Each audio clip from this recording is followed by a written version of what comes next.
Good evening, everyone. We are going to do some playing, sort of. This is a little, like a little box side grain, but we're actually going to use we'll use the hollowing tools on it. I guess if I was smarter than the average bear, I would have got them out ahead of time, but I didn't.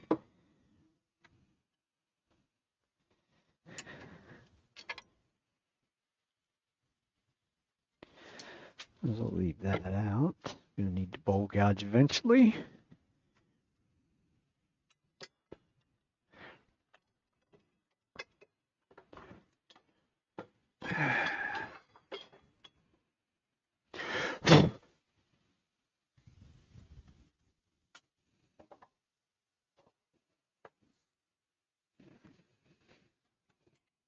This is sort of this would sort of be like a sort of a cheater's way of doing something like this in a lot of ways.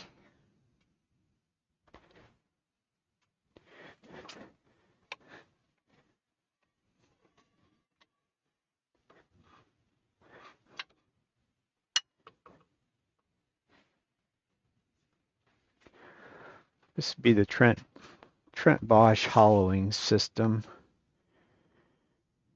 And I really should have a hole in there.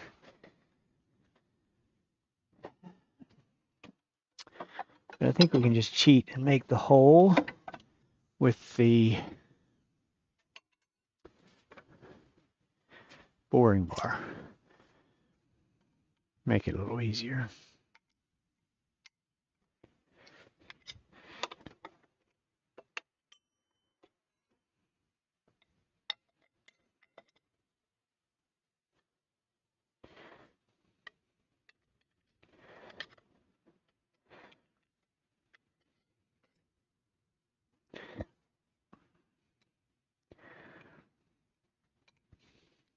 And since the boring bar is the same size as,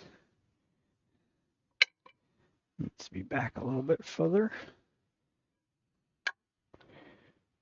it should actually drill a hole. Would help if it was going in forward. I did sand this thing a little bit.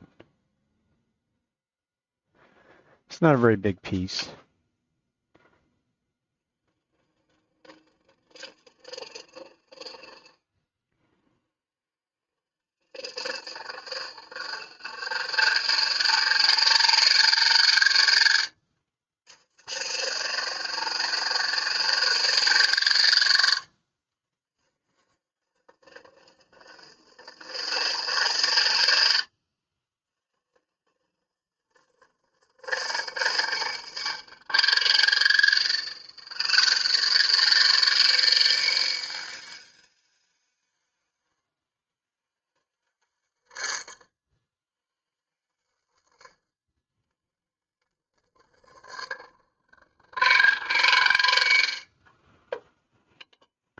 Could use a little heavier handle on it, I'm sure. I was most concerned about how deep we need to go. Don't want to get too carried away. So it looks like right there at the top of that, we got a ways to go.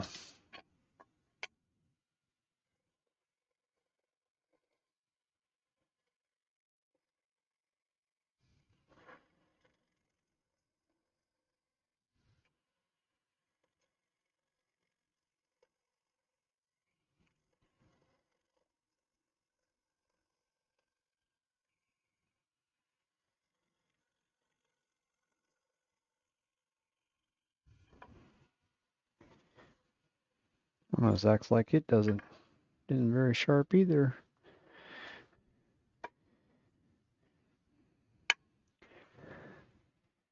So we still got to go in another 1/2 inch.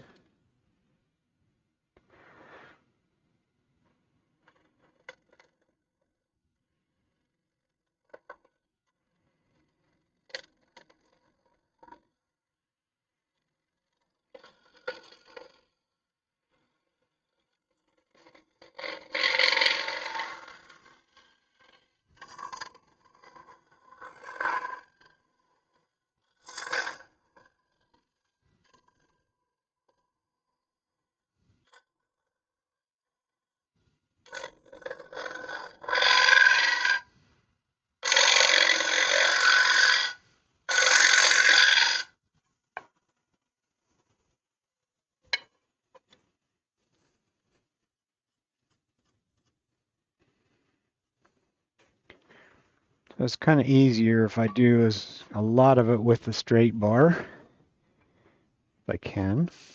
At least get a bunch of the material out of the road, put it that way.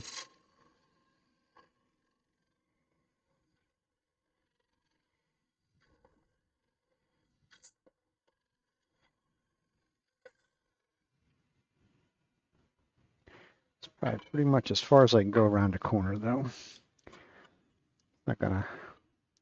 Not gonna necessarily cooperate to go around the corner with it. This is the bent tool. It'll let me go right in that corner. Should be able to get the whole way out there without any trouble. Can move my tool rest back now a little bit. Oh, yeah. In this one, we need the bend. It needs to be in front of the tool rest at all times, because otherwise it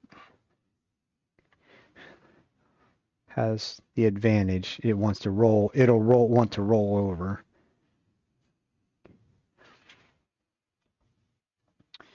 So we'll switch and put our handle on there.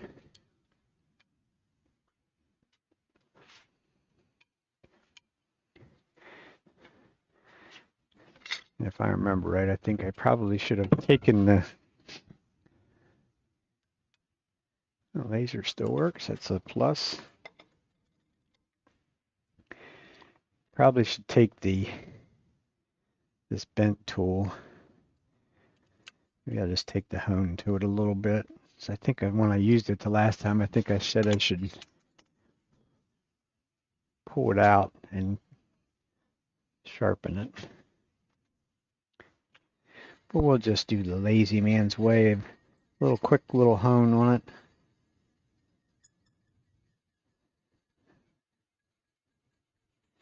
A little bit of an edge on the top.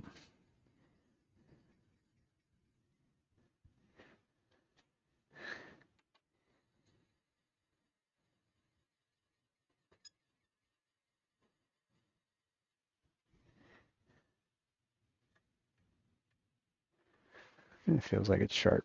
We'll see. See whether it is or not. At this point, we still really don't need the laser.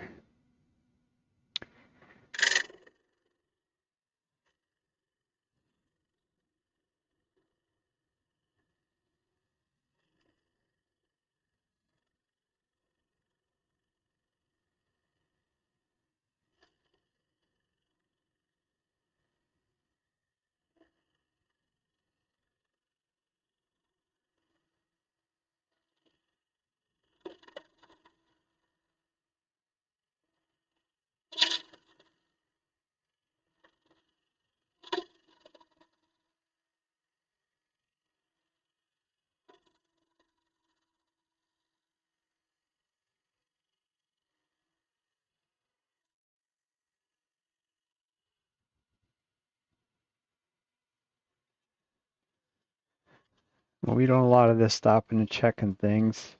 Getting the chips out of the road too. Because especially now, I just created a nice little groove in there.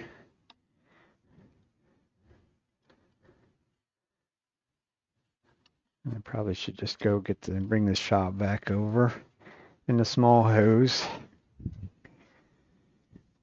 Because it's not gonna, it won't cooperate otherwise.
Of course, that's the hose for the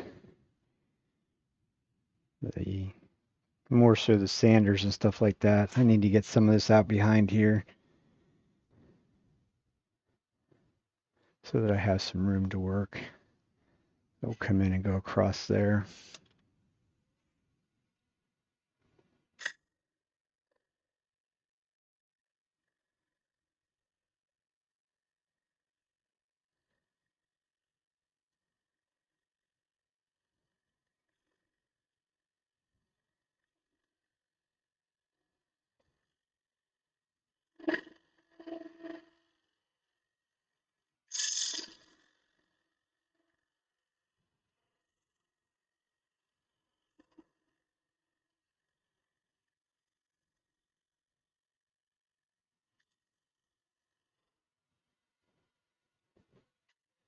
We can't let the chips in there very much because it'll make the tool bounce up and down.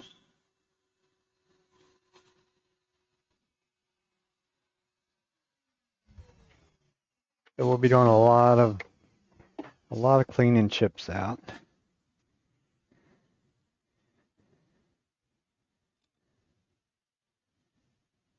And I think I could probably stand to get the tool rest over a little bit. This curve tool will do a lot for you. You can actually get the whole way down into the bottom. I think I'm going to take a little bit out down there.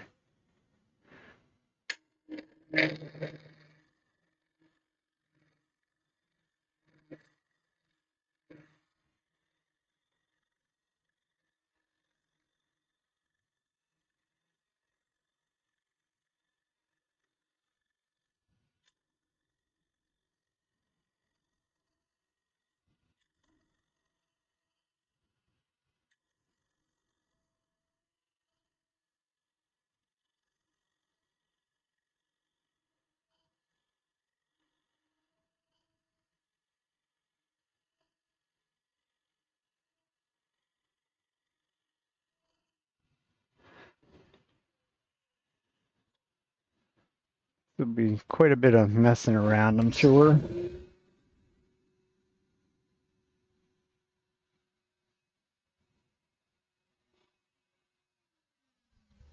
No big mountains of chips on this, doing this kind of stuff.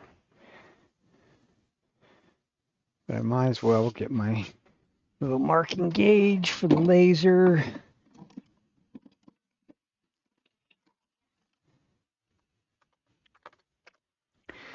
This is probably where you could actually use would be a good thing to have the smaller boring bar. This is a 5/8 inch bar. Probably would be better in some ways if it was smaller. So what we're going to do, we're going to get up along here first. So our tool's going to be in there like such. So we sort of want to get it positioned about where we're going to be working and sort of parallel that so that we can set where our laser is going to be. And we only want to be that bar on the center. Then we can move our little laser.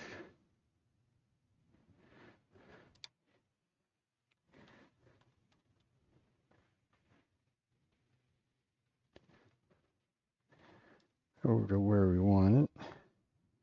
A little past, because we're going to have to move that one. 1/4 of an inch is what we're looking for. Thereabouts.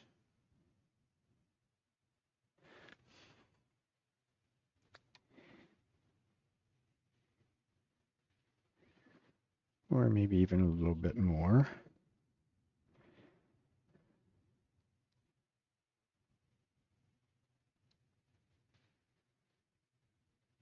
We'll give that a go.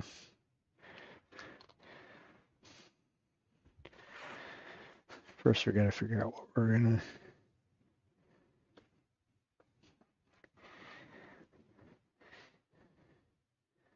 to. As you can see the elongated. So we're actually very sort of close right there in that little area, but as we go further in, we're not going to be. This thing actually did have a crack in it, a little bit of a crack. Hopefully it doesn't get any bigger.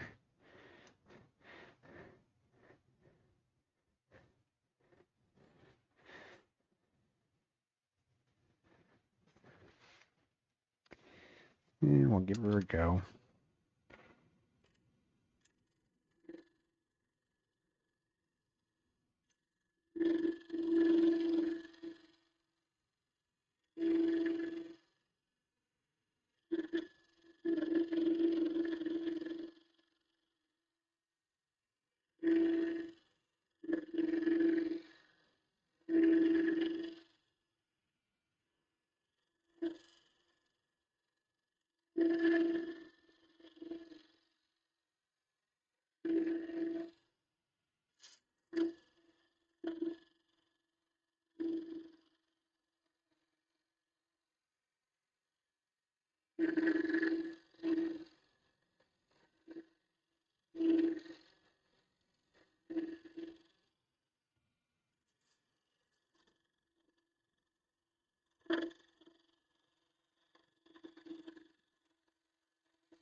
One thing when they're this small, at least I get to feel in there and feel what it feels like.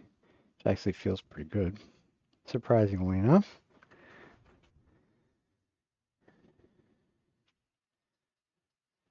So we still should be on track as far as the laser goes, at least till we get out in about here. And then we'll have to watch. Then we'll need it more on the end.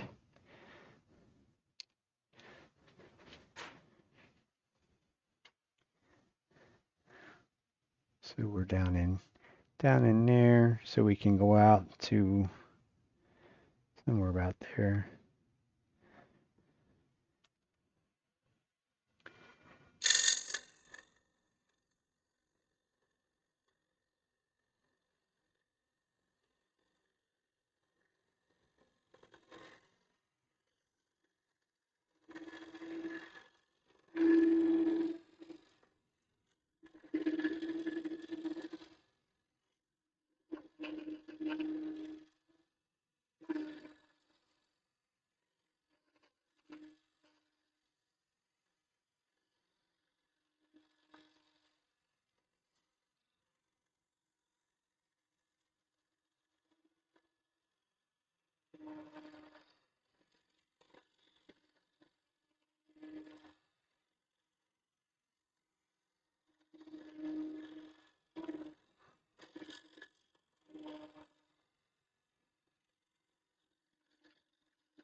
As you can see with the laser, we were up in about this area right here, right about there. So if we continue on with our laser where it's set at, now we don't know where this tip up here is. So now we're going to have to make it change the laser so that it's more in the line of where that tip is at.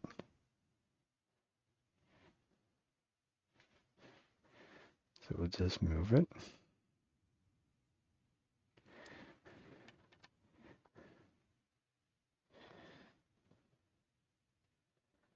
Move it up to that line. And I'll move it over. Which line am I looking for? That one. Okay.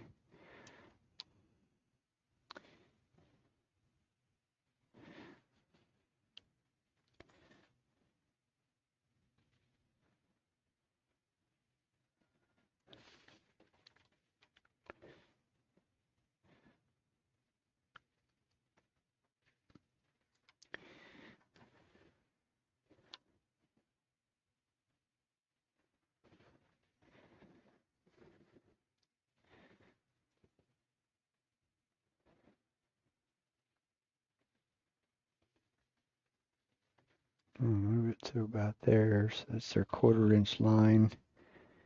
Probably can back off a little bit, or just make sure that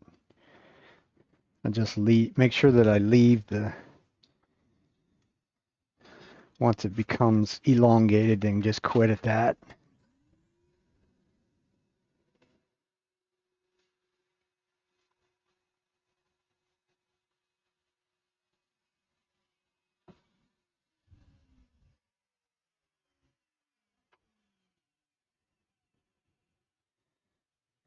You can see it's already elongated right there, almost.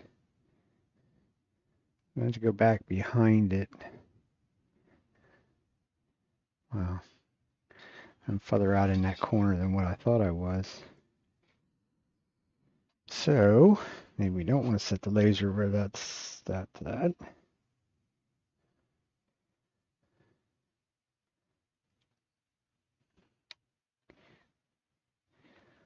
So let's go more along the lines of straight out from it.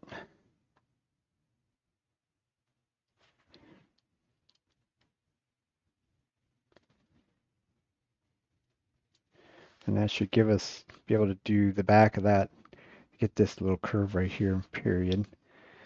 And then we'll move it again to get more of that. Really going to have to get some material out from behind it now.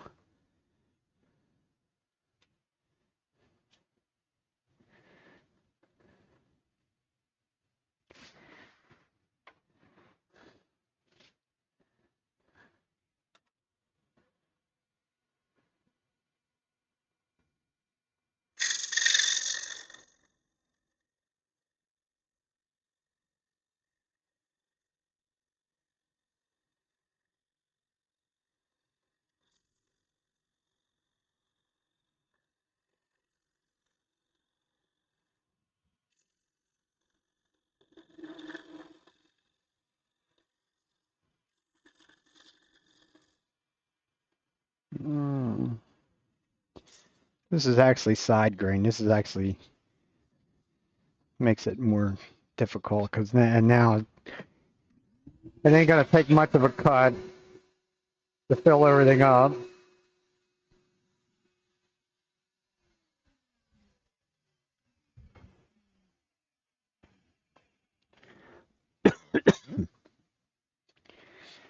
Like I say, I got rid of, it is a crack right there. We'll have to address that then, but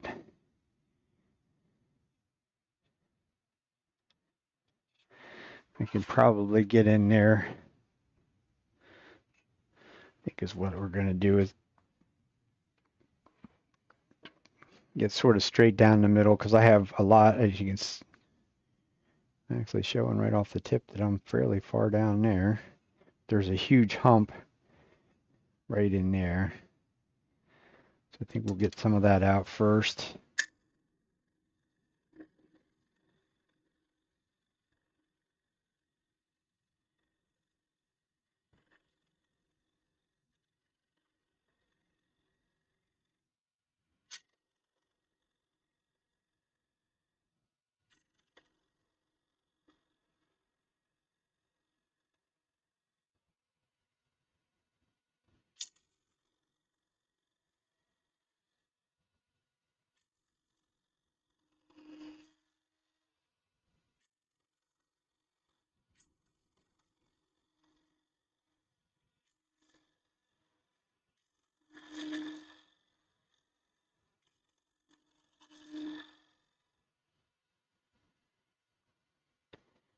clean out. Because it all wants to stay right where I want to cut.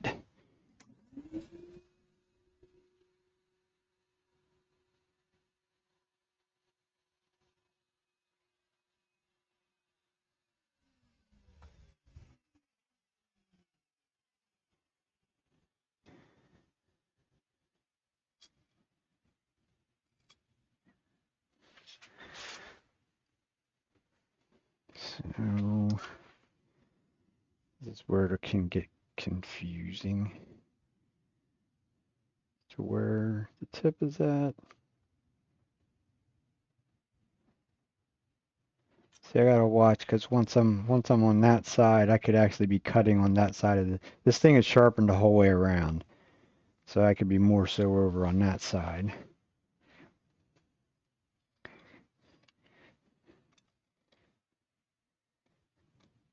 I'm just gonna try and work on getting up in there and out there. See if it'll allow me to do that without too much effort.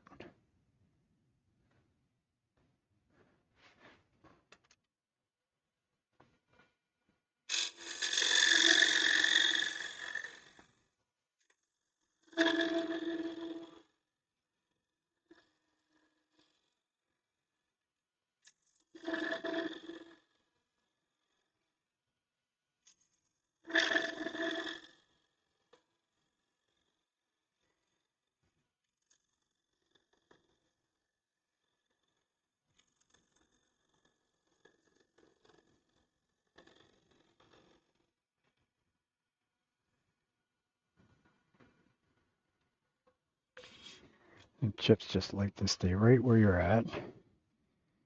Not a huge amount of chips in there, but it doesn't take much for it to where it doesn't want it wants to go up over them.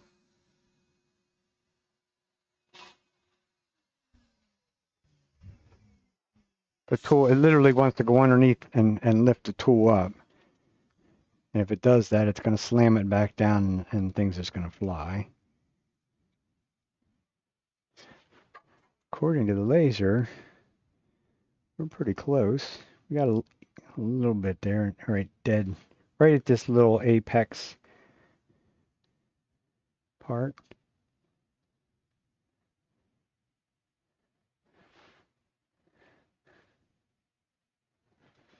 So if that's in that fashion there, it still should be all right,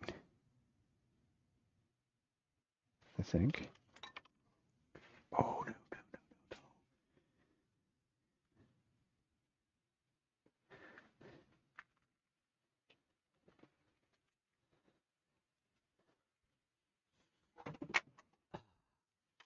Knock everything down.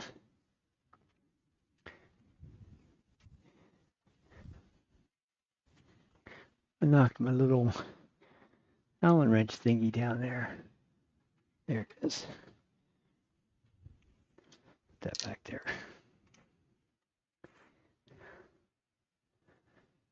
So right smack dab on the apex of it, where we need to get some more.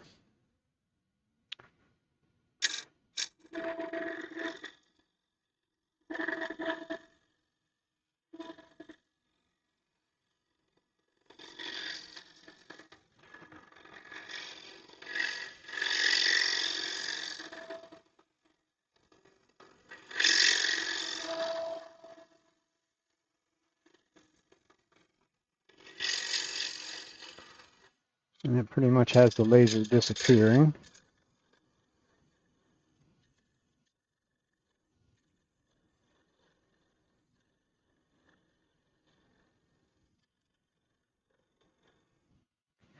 So now I have to sort of think about where I want to set it. Because we're good on the, out into the apex, we're probably good down into about that area right there. So now we got to get the bottom part.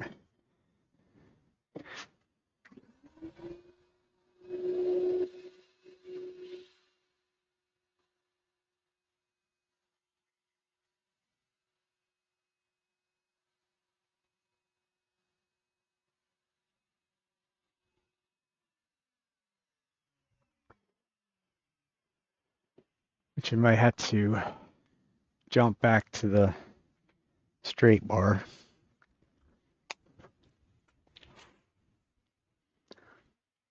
Although when I was out there and took a class with Trent, and that's whose system this is, he liked to stay with the curve bar for all this. He said it's just as easy, you don't need to change then. But I have to figure out where I'm going to put where to set the laser at. It's going to be the case. That should be directly off the tip.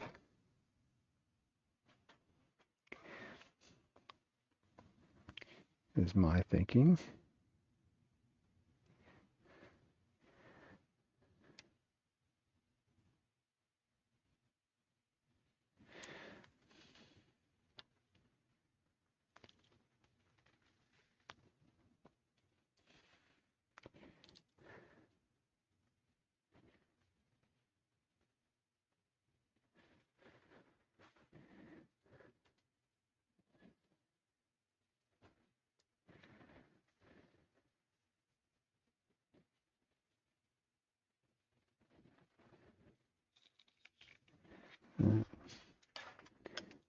Looks right.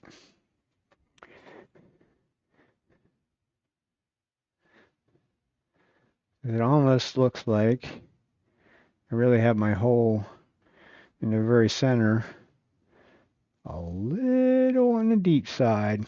There is a foot on that, so I was planning on using the foot, but definitely going to be using the foot. I don't want to have a hole in the middle.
I have like this huge cone in the middle.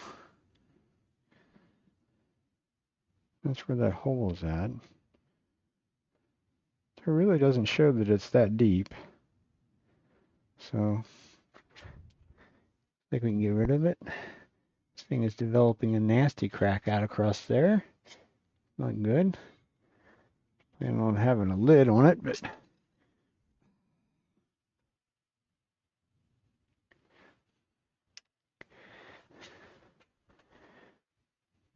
so I think that we can get rid of that. I think that would make it easier if I can get to it.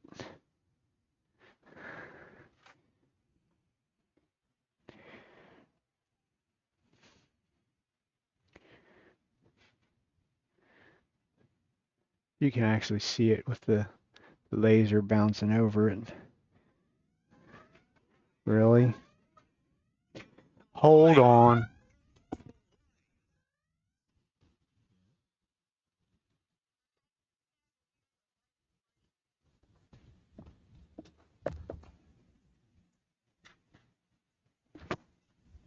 Couldn't hear what?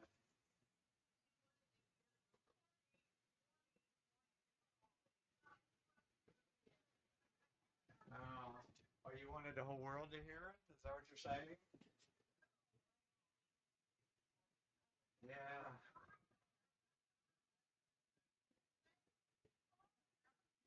No.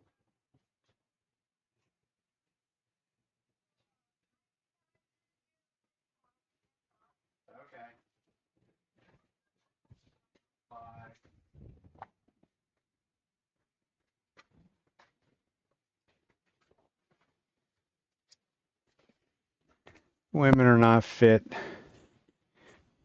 They're out in Oregon at a painting thing. They're out sort of out on the town this evening a little bit. So like one other lady that's with her, she's like, I wanted to hear that sound that it plays on your phone, and I'm like, really? Not that exciting.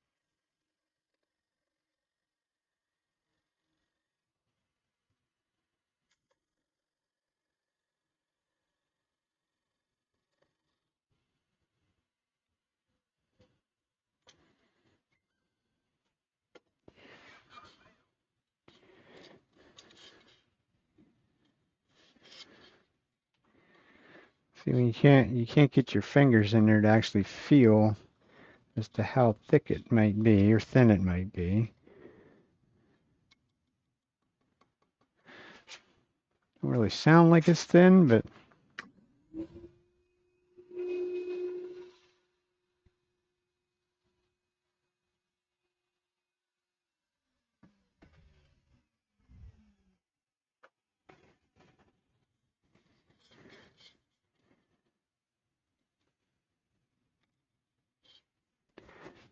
wonder.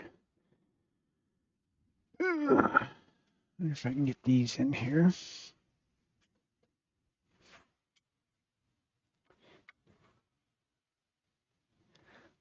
Uh, yeah, that's quite thick in through there. It actually even shows that it's fairly thick right there on that apex.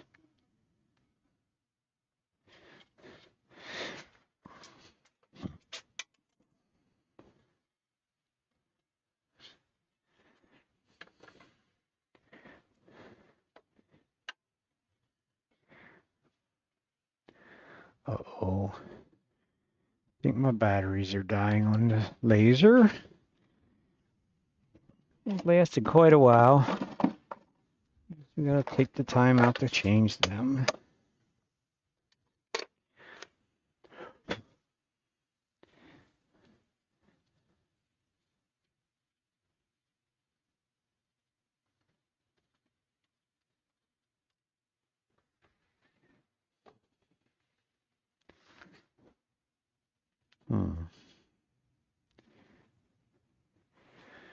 That's probably the easiest way is just to take the laser off. I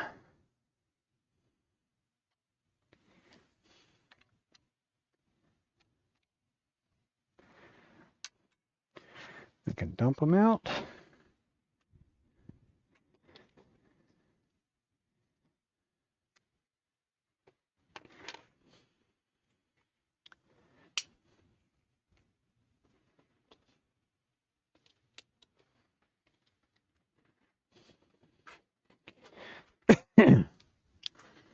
I had somebody tell me the batteries don't last very long, but these three here seem to have lasted quite some time. Of course, the challenge is getting them back in.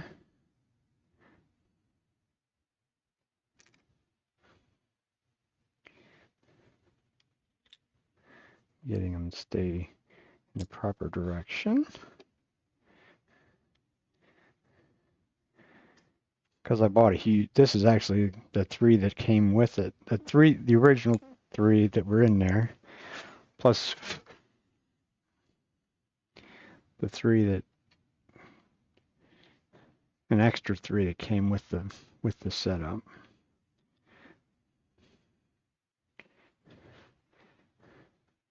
So now is to get the laser back on straight. Should have left a pretty good mark in there.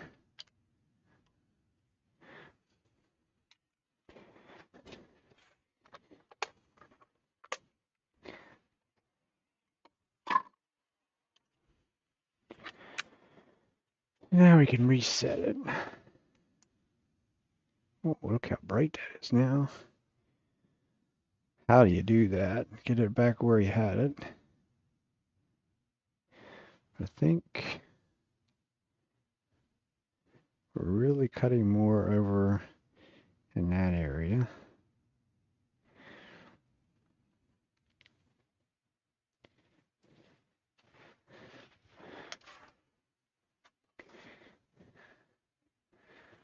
Because see, now it shows that that's nowhere near thin enough right there.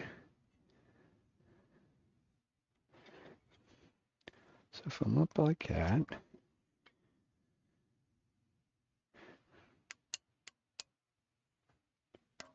what's going on here, laser?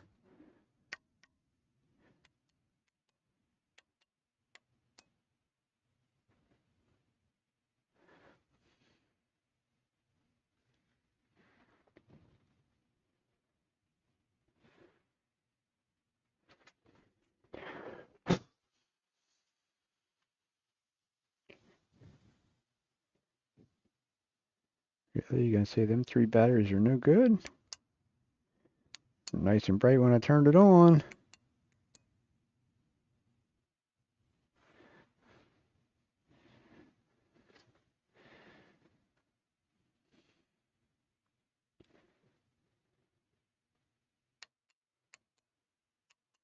Oh, for crying out loud.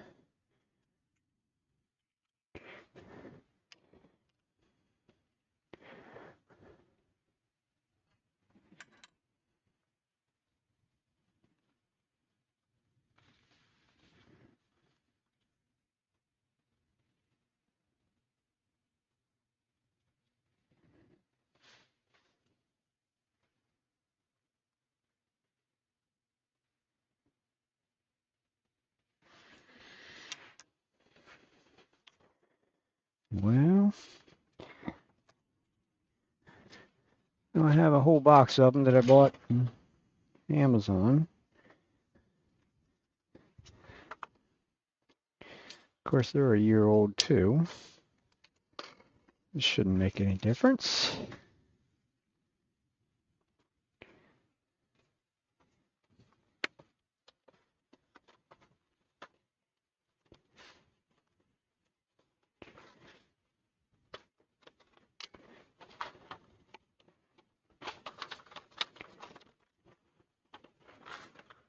It was actually very cheap to buy a whole giant size pack of them.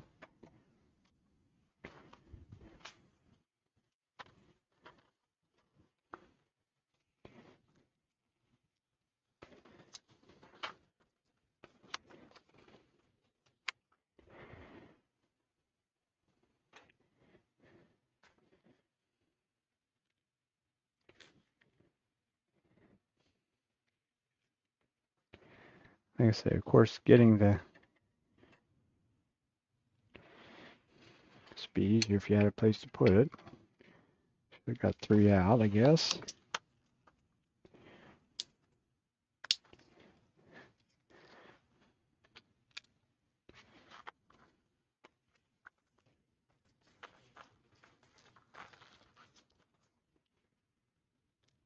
I knew we'd have to have the last one.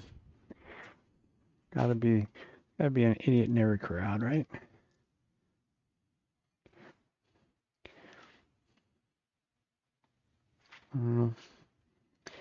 It did flip over.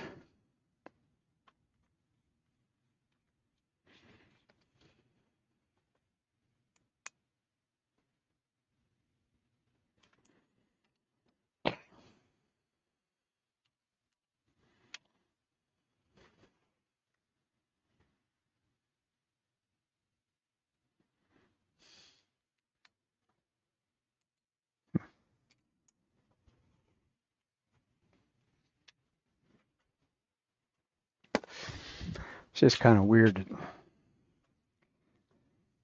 batteries that he gave me crapped out or weren't any good. But, you know, what can you expect?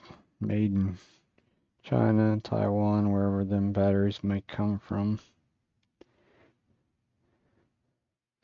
let's set our laser back to where we want it, where I think I want it.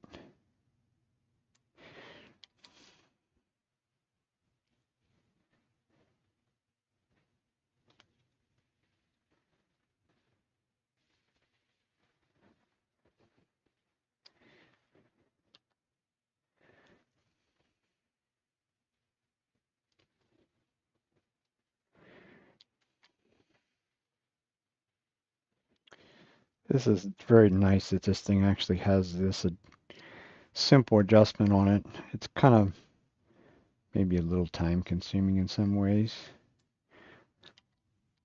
It has like 2 axes that I can move to.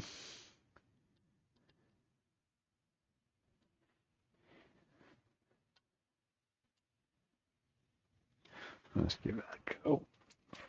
See what that says now. Hey there, that's showing that this is elongated, so it's very, very close right there. So as I come around there, go from there, that still should do it, I think. Yeah, it's pretty much straight off of the tip. So that should do it. Should be able to go in there and come up into that corner.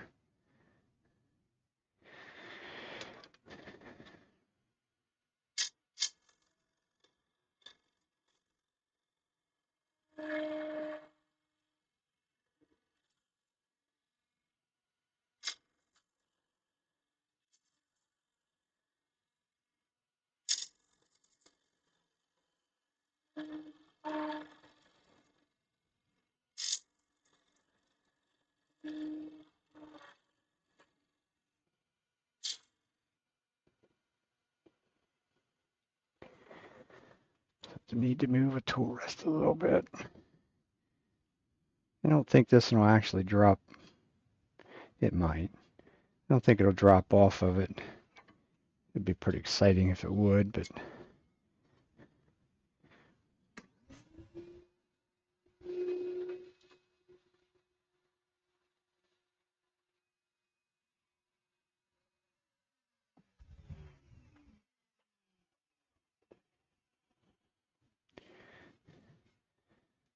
so we're elongated right in through this area right through here.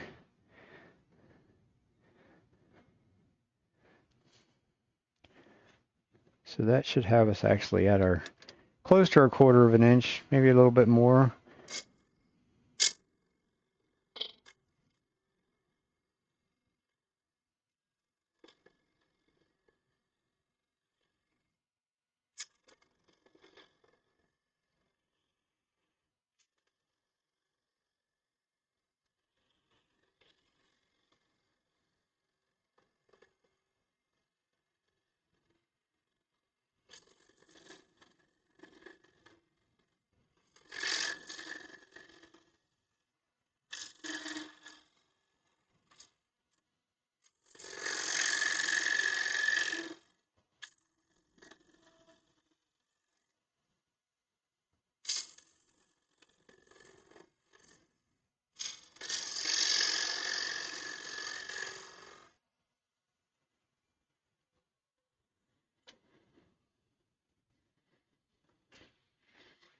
As usual, we get a mountain. Not a big mountain of chips in there, but it's enough to start making it bounce. And we're going to get to the point here where we're going to start going around the corner, and I'm going to need to, at this point, everything, I don't have my face shield on because everything is off to my side. I'm not standing in line, not in the line of fire, but as I go around this corner now, we're going to be, because I'm going to need to be able to see a little bit more what I'm doing, so I'm going to have to stand more in line with it so that I can see what I'm doing. And I still have a ridge right now. This tiny little cone inside cone, a cone that's going down in right dead center where I come down through. I need to get the last of that out.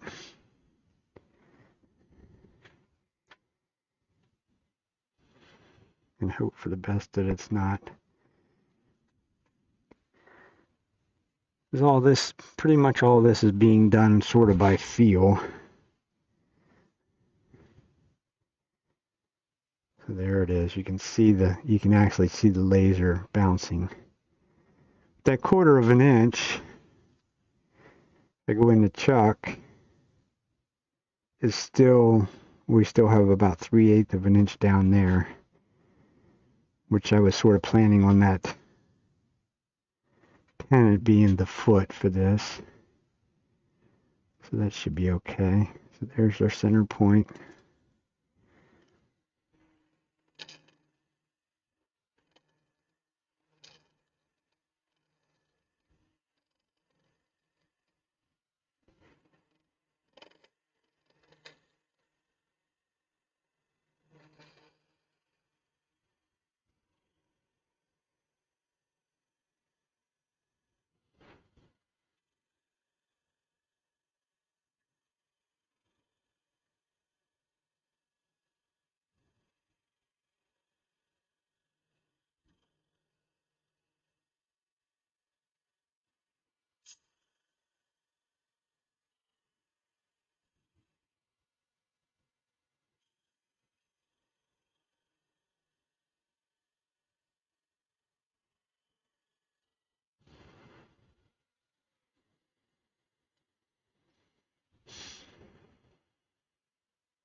So I was thinking, now I got a cone, actually cone sticking up.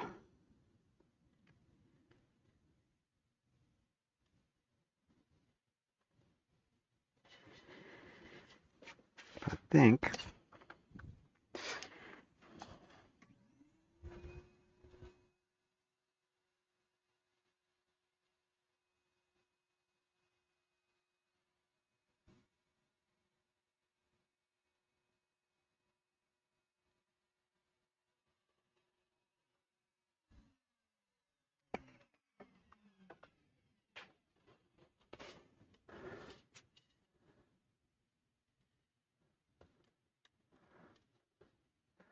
so. Now down in here I actually have like a hump right dead center. I'm just kind of wondering as to whether I can, I actually have like a teardrop scraper in a curved bar. I'm thinking I might just switch over to that one, because all this is actually pretty smooth in here, although it feels as though it's a little on the thick side yet down in here. No, maybe not.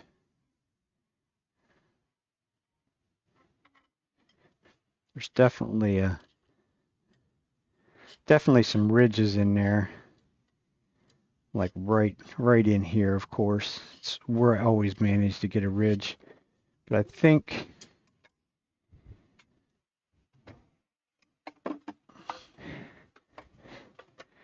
the little teardrop will probably fit right in there nicely. I think I could always switch it around, as it has a smaller teardrop on this end. I don't think I want to do that though. I think I might spin it. I think it has this sort of needs to have a burr on it, but it doesn't have to have a big ugly, really a big ugly kind of a burr on it. So I think I'll just take the hone and hone it a little bit. Just make sure that top edge is sharp. And this will actually do by hand. I won't put it in the boring bar. I just use a tool rest because it's already set to the proper height, so it's cutting on center. So I could just get the bar out of the road. Laser.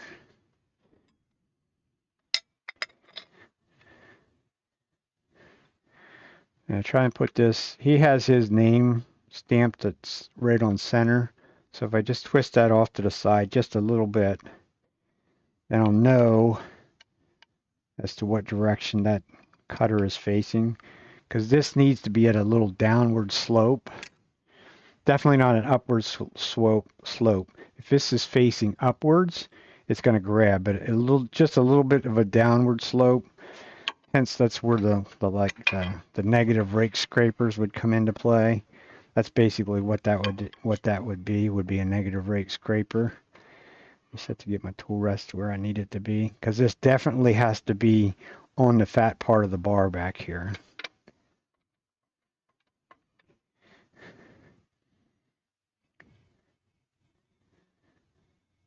And this will just sweeten those lines up in there. They can be real gentle with it. It's up underneath my arm, my forearm, so that when you jam it into something like I did there, it doesn't quite grab so much.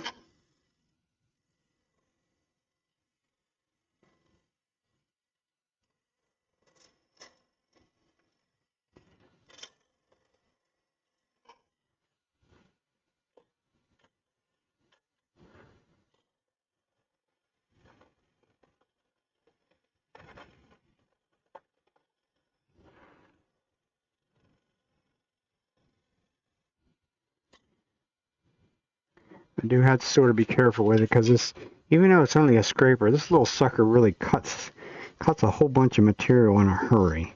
And as you can see, it's nice little curly shaving, so it's not really, it's scraping, but it's also cutting. If that makes any little bit of sense. So that's cleaned up. I was really after the down in there, because up in here I actually got smooth, but from here up, it wasn't very smooth. And I'm certainly not going to try and sand in there.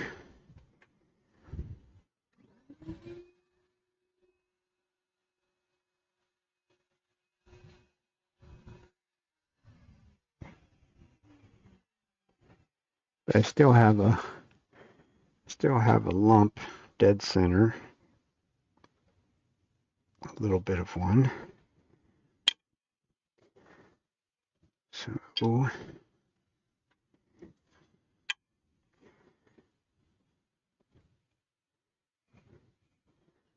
I need to get right smack on center.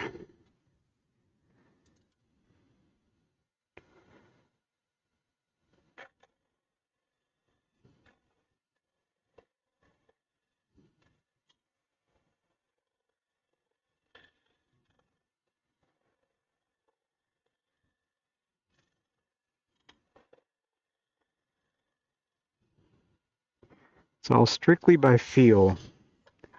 You certainly can't see what you're doing. There's a tiny little bump right on the center point, but I think at that one, I think I'll leave go. So I can put a little piece of sandpaper on a piece of dowel or something and go in there and sort of sand. I probably can get in there and sand in the center, like down in there, maybe up in there a little bit. I think, if I can't, I'd like to get rid of it. Like, it feels like there's still a lump in there. I probably could also reach in there with a traditional negative rake scraper and clean that out too. Yeah. Let's keep going with our bar. I just don't want to get to the point where I make it deeper.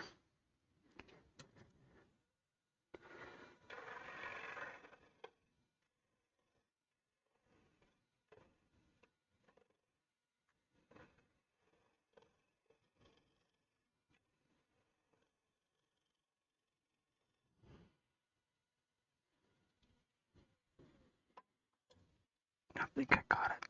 I did. Hot dang. We got it.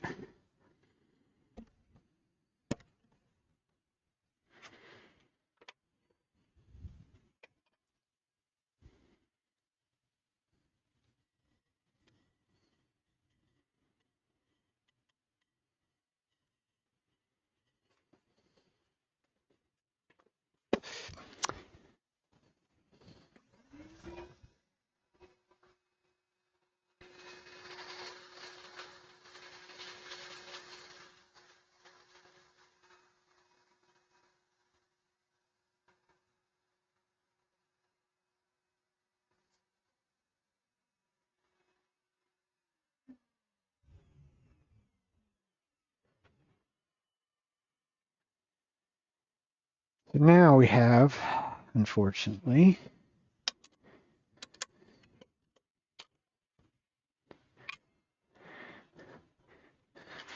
we have cracks, two little cracks on this top, one of which is going quite a ways across there. So that's a bit of an issue. There's also another little one right there.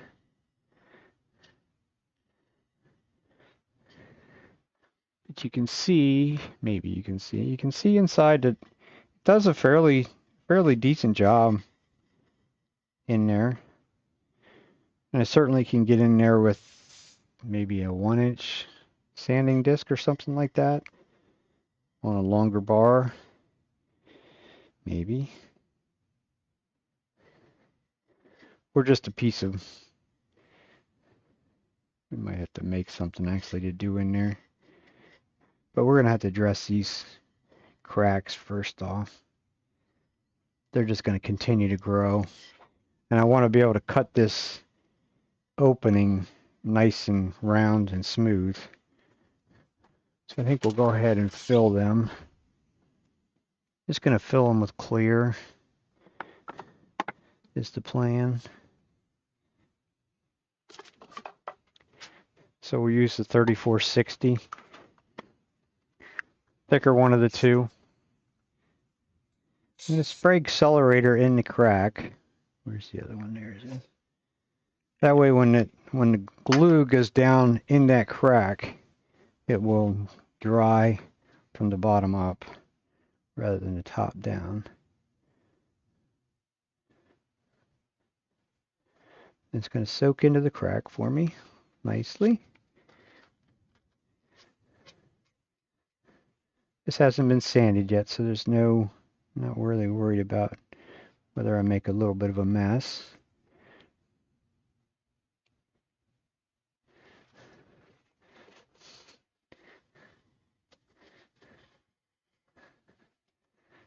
Of course, I don't want to stick my fingers fast to it.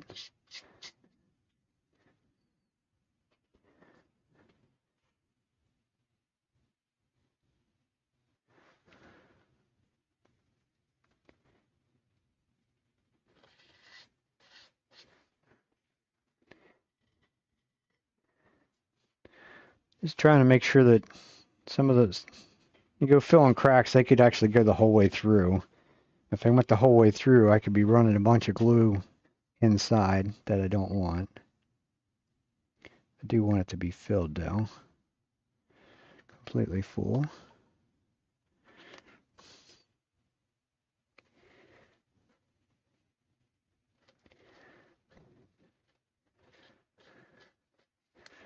Which is kind of the messy part of it.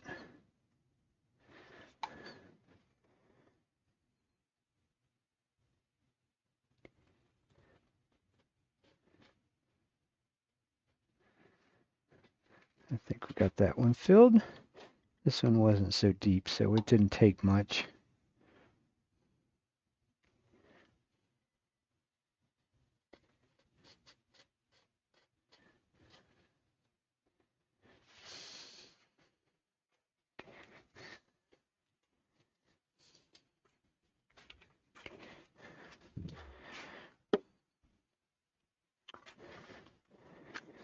So we'll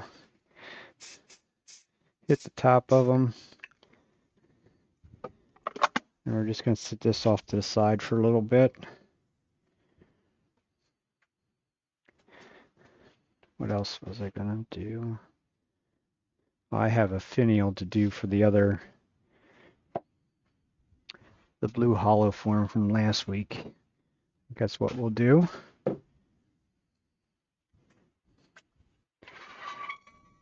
Oops, sorry. So we'll get our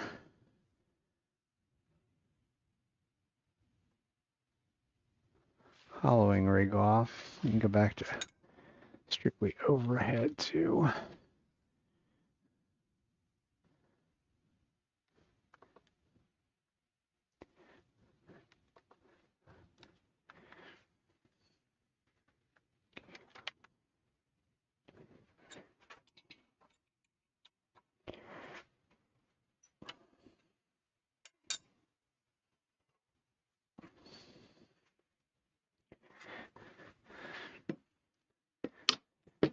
That thing kind of stays, pretty much stays like that too. It stays together.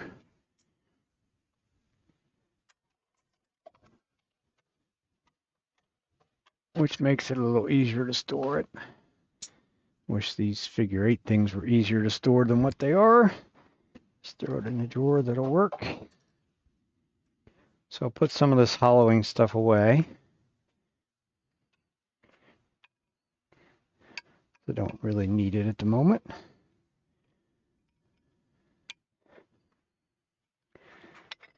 We can move on and finish up some other things.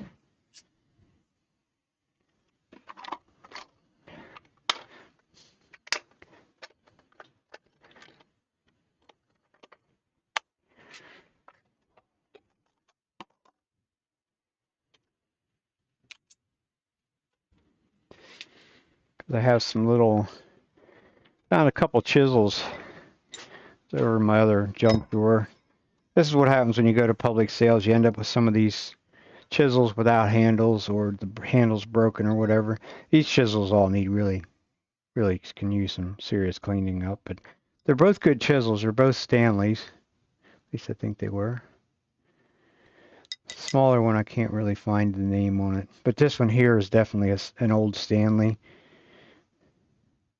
Definitely can use a little bit of quality cleanup time, but they both need little handles for them, so we'll do that while we're waiting.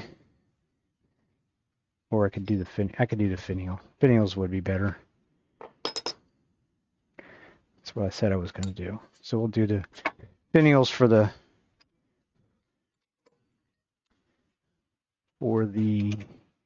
blue hollow form from last week. I don't particularly care for, but if all else fails and it doesn't suit me to put the black finial on it, which is what I'll do, then I might just turn the whole thing black, because it has no real character to it. So I could turn it black and use some iridescent paint on it.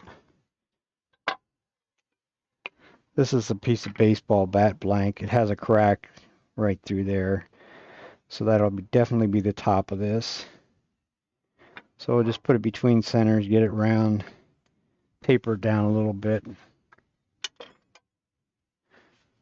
put a tenon on it, and go to town.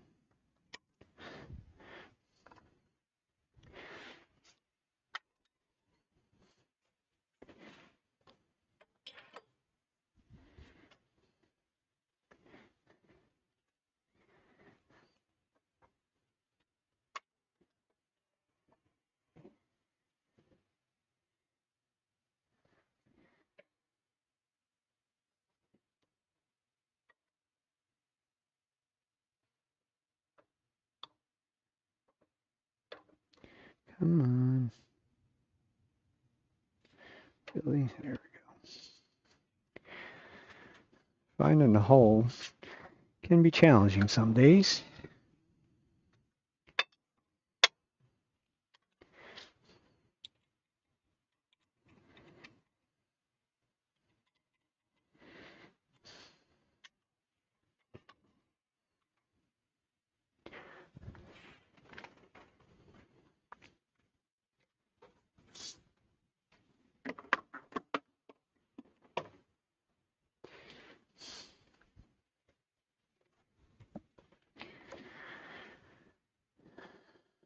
I can bring you in a little closer.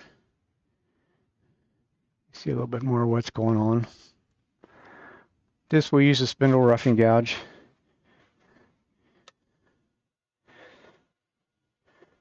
Just get us back into round. Airspeed up till we get a little vibration, because this won't be round.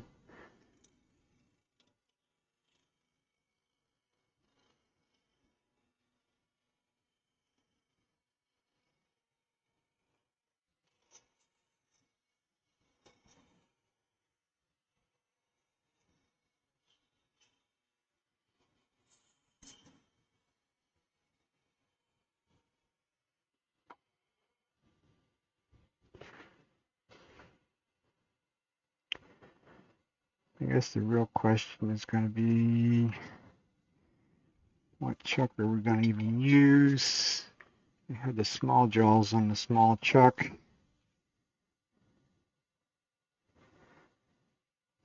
I don't think that will.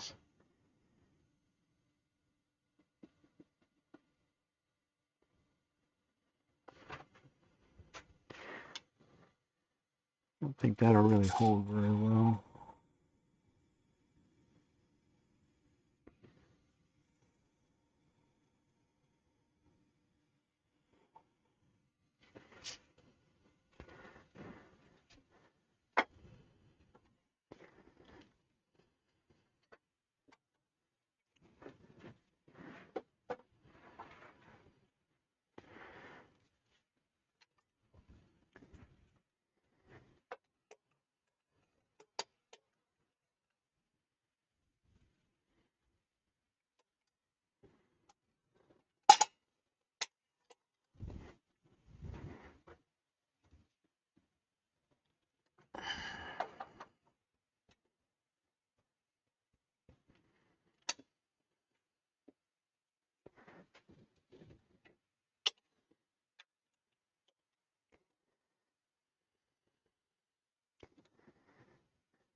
That is working good tonight.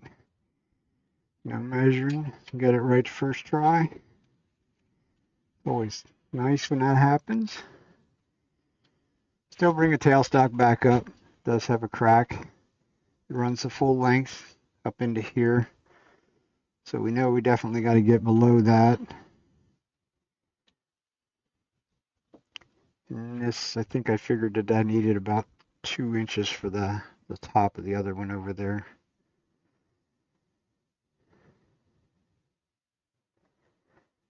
Probably.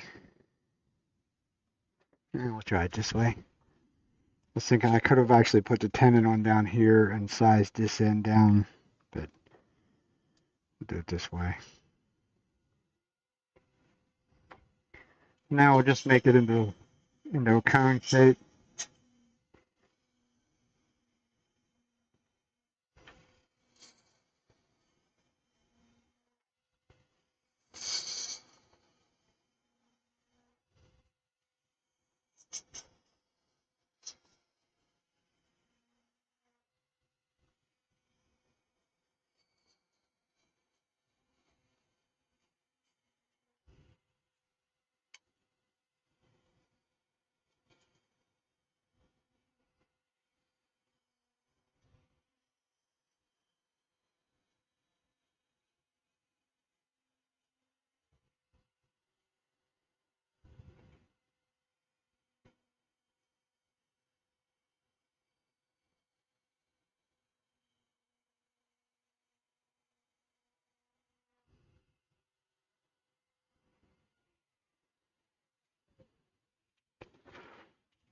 Make sure there's still a little bit of crack there.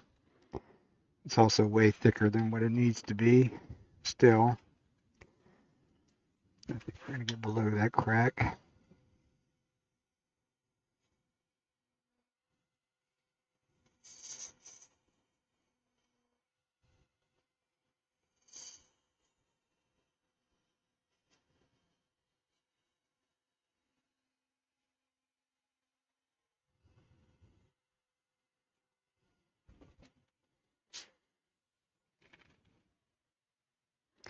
So faint. That's okay. We're still plenty big for up there.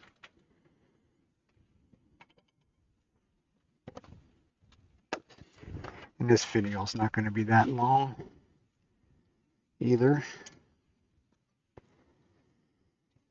Probably could use the shorter tool rest. Now we'll switch over to our spindle gouge. So I want the tool rest pretty close.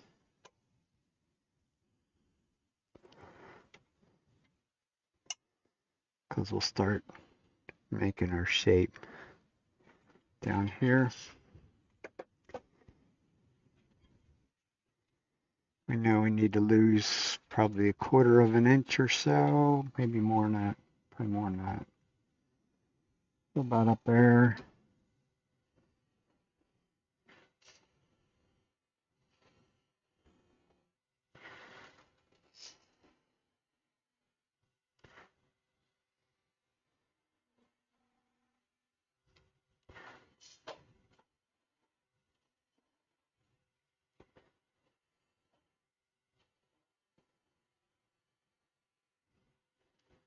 I'll leave that little nub there for a little bit of tailstock support.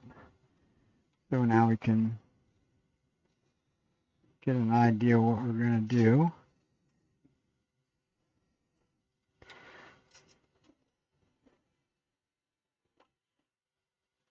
So we really should have a whole lot less material there. Spindle gouge will do the work, but make it a little easier if I use the bowl gouge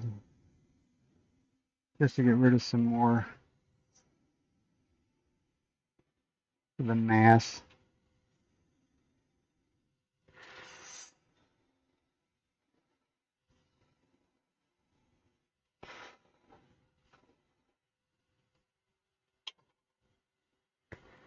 And then we can go back and start making a little bit more sense out of it.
So this one doesn't need to be very long, at least I don't think.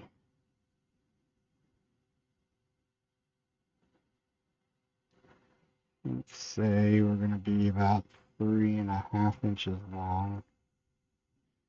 Finished.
This hard maple. So if you push on it too hard and things break free, it jumps at you, like it just did.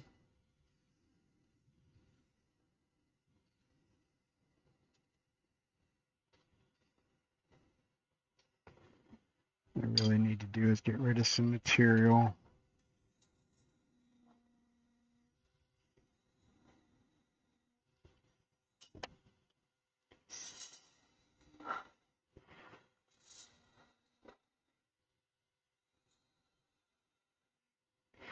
And that's what happens when you don't close the flute, start to cut too.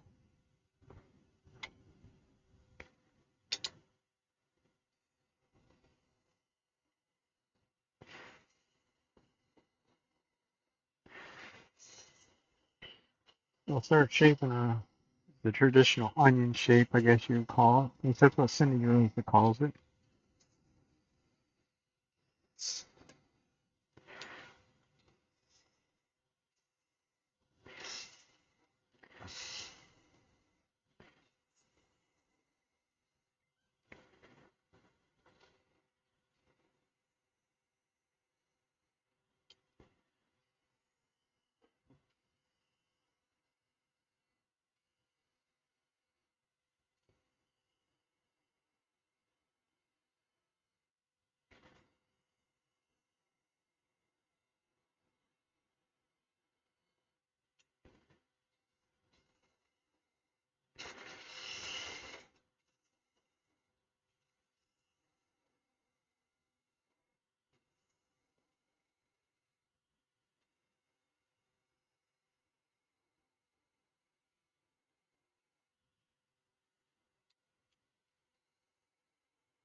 This is sort of the challenging part, is because you need to work from the thin end up backwards.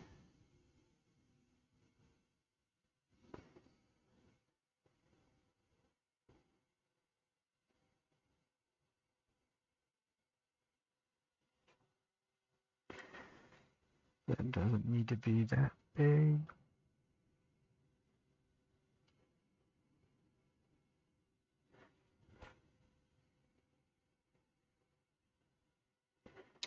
Like such.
Get in here a little closer while we're doing.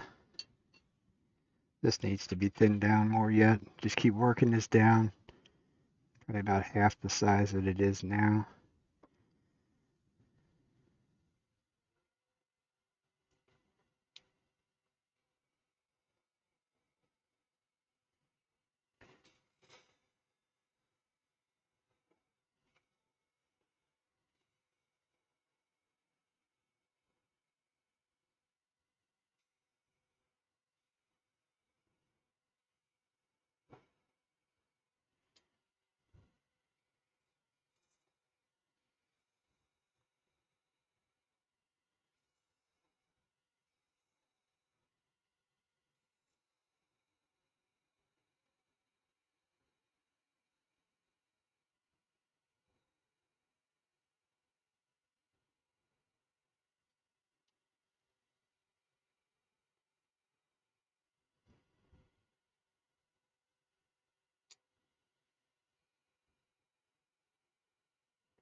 We're supposed to leave a line there.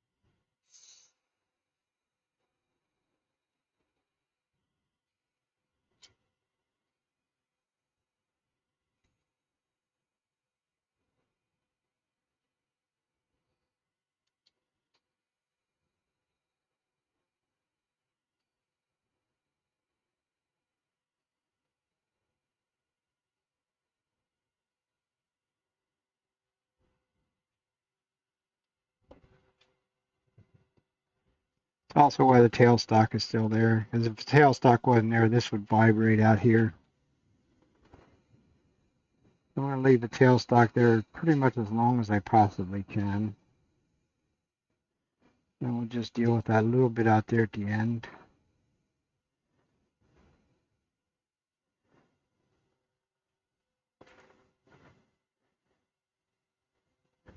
These are very easy to sand. A little bit of this, there's a little bit of a hump right here.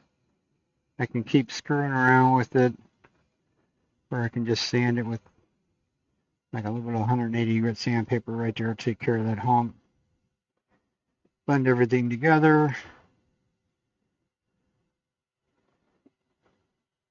So it looks kind of that.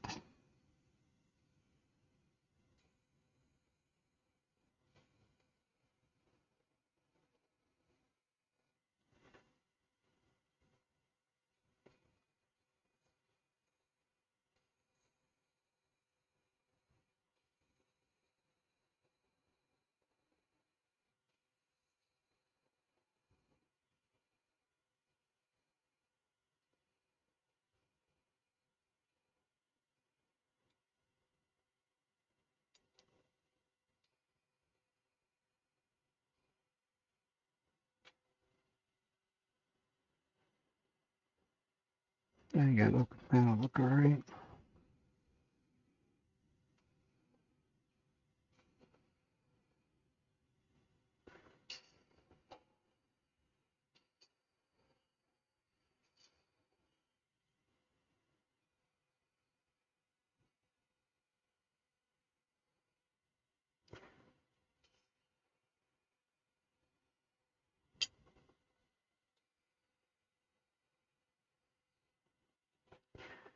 There's a little bead. A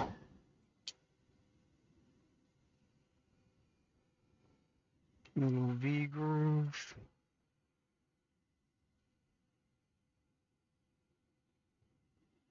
Those little areas there, you really have to pay attention and cut them cleanly. step back and look at things. There's definitely a hump in there. Before we move on any further,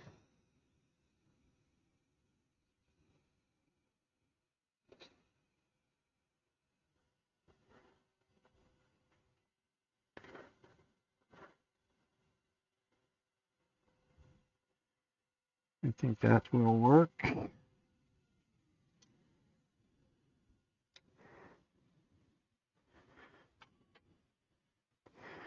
For that, now we're going to cut this away out here and let this spin in the wind, so to say. This will just be a cove down here, and then we'll have to figure out how big it needs to be for the piece that we're putting it on.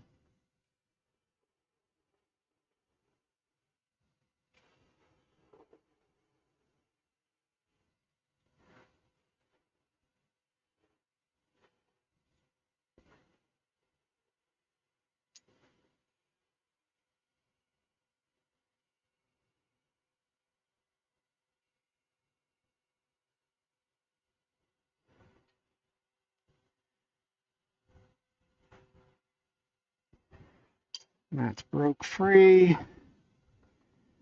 I'm trying like the present to try and clean up a little bit of the mess that I made down here.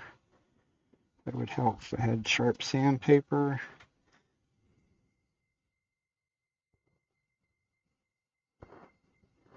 Just blend all this stuff together.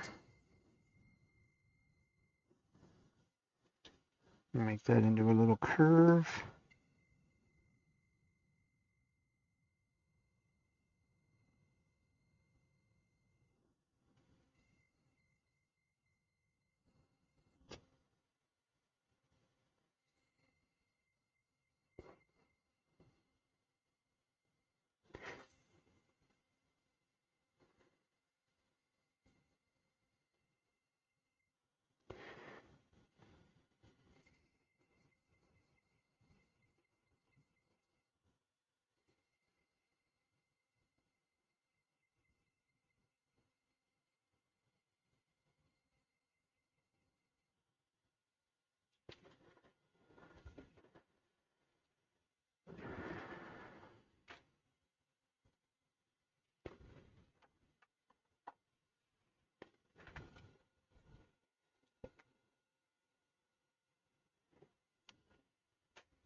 So we sort of started there with a little bit of 180. We'll switch over to 220.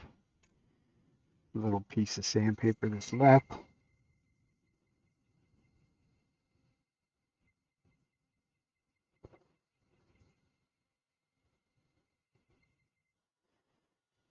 Make a little curve out of it.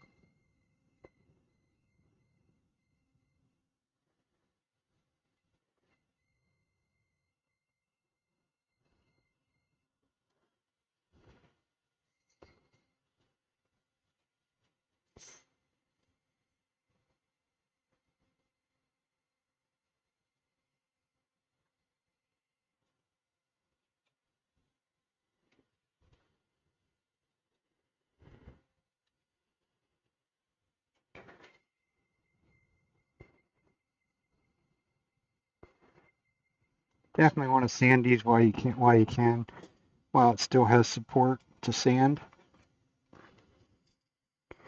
Use the cut edge of the sandpaper to get down in that little valley in there.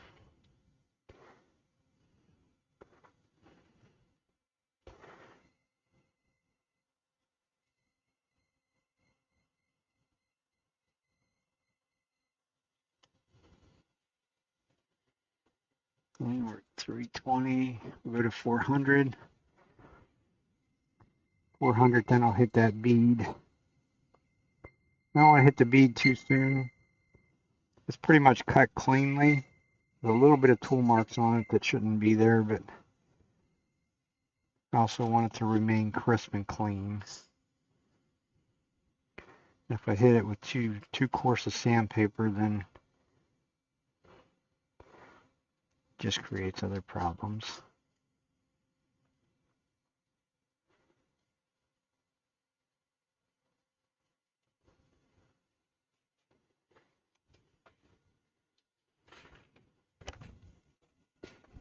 Like I say, I'm going to turn it black, so so I'll stop and check it. Looks clean enough. So we'll just run this cove up underneath that bead, and then we're going to figure out just how big we actually need it to be.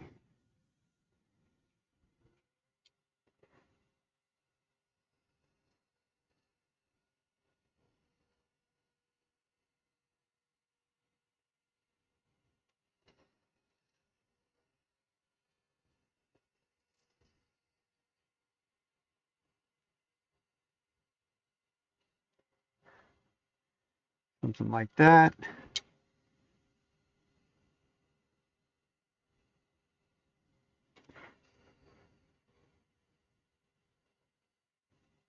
Nice crisp corner in there, which is always a challenge. Not to end up with a little groove at the bottom.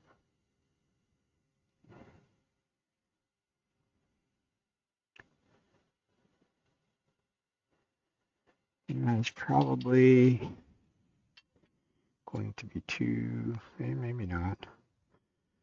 About 2.25.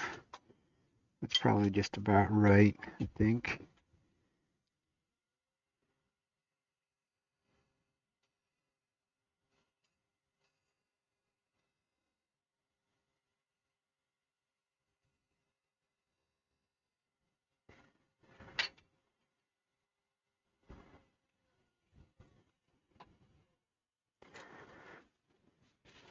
So now probably we're going to try and get creative. So I really need to get back up underneath that because it is curved. So what I'm going to do, I'm going to go back here and use my parting tool.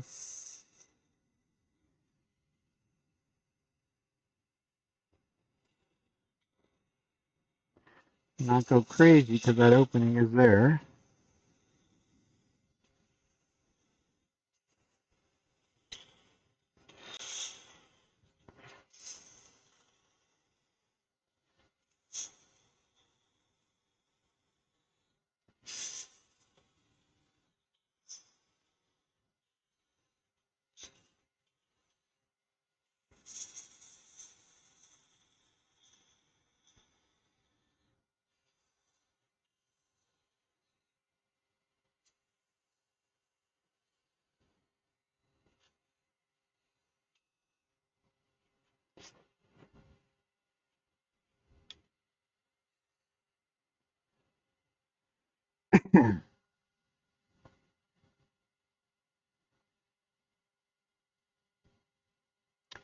Now that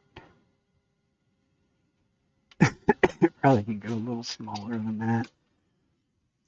What I'm going to do is create a little, what I'm looking to do is create a little tenon down here, which will fit the small jaws.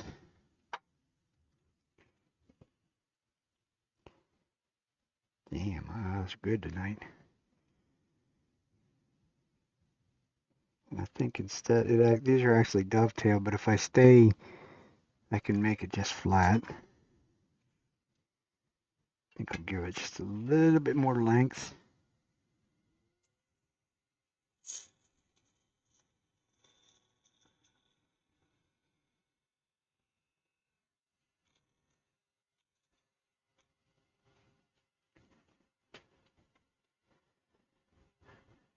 And then we'll go in with our little thin parting tool.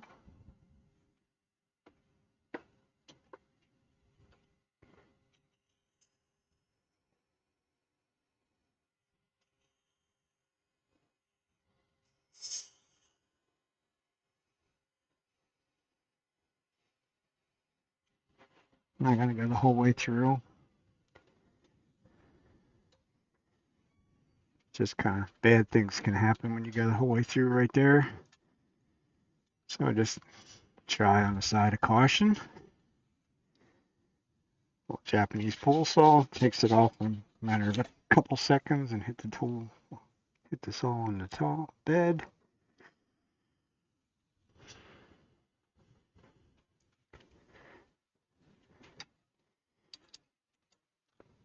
I'll have a little jam block for another day.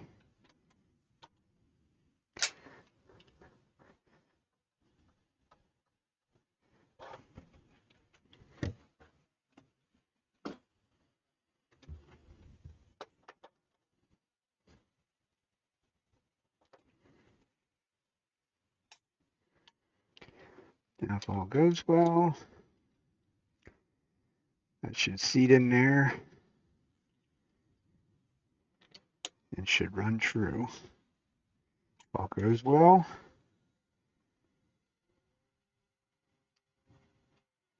not perfect out there, but that's probably could have, should have went smaller yet.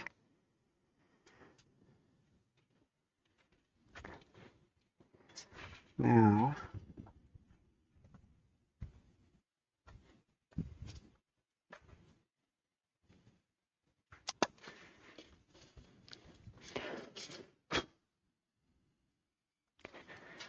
plan works out. We'll take our measurement off of this guy.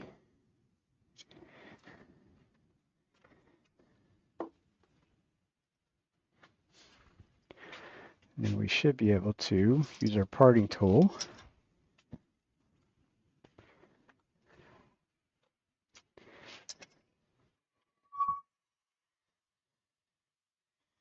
And of course, we'll shy on the side of caution, and we'll go back in here somewhere so that if we get it too small, it has somewhere to go to.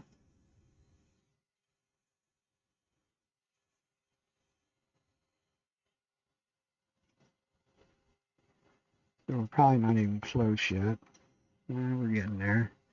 So now we can use our calipers.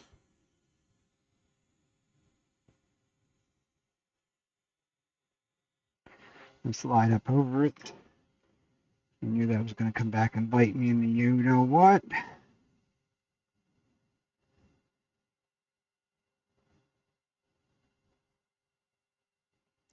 Should have made that tenon smaller than what I did.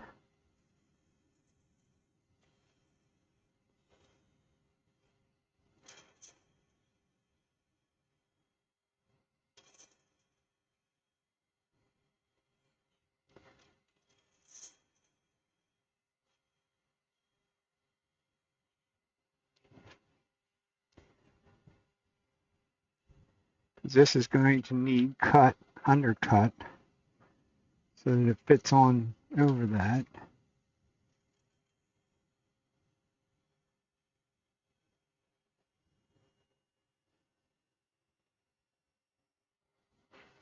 You can do some of it with the parting tool.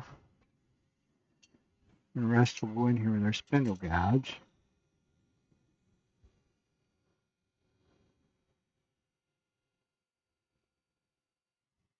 And get right up underneath. And now if we didn't have this extra bits of tenon here, we could check our fit. And we can take care of some of it and get it down to a little bit of nothing.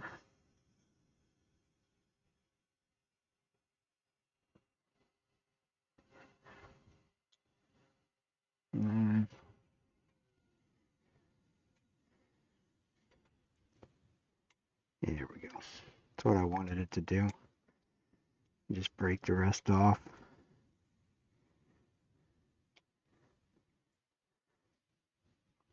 Some people are really, really brave on how close they get to the chuck jaws. Not quite as brave as some.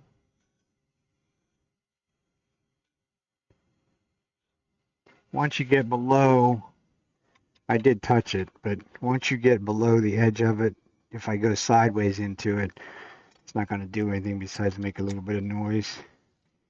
Take the chuck key out, right, Daddy-O? I yelled at again the other day because he said, "You didn't take the chuck key out." So there's our finial. It doesn't fit, which is wonderful.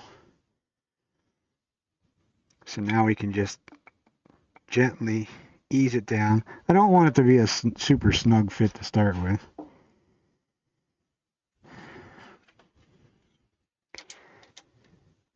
So now we can put it back in. We have marks where it was at.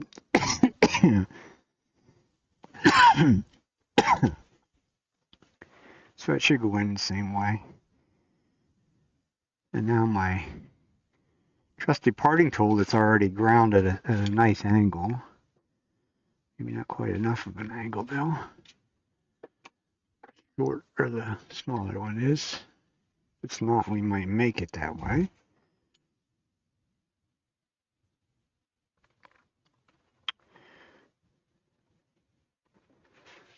Or we'll just use the spindle gouge.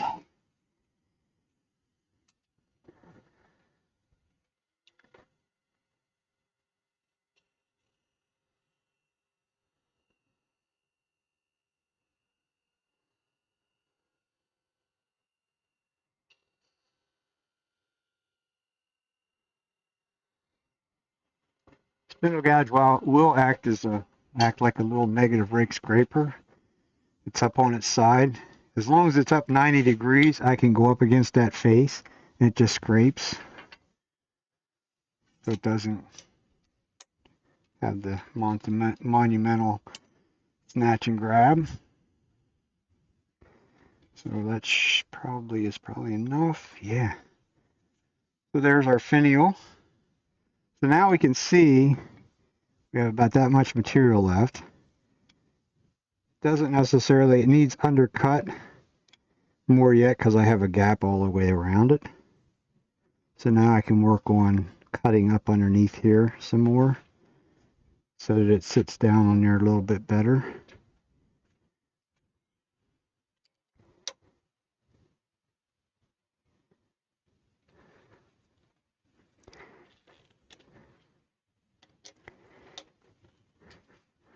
Of course, this is also right where you can totally mess up your project.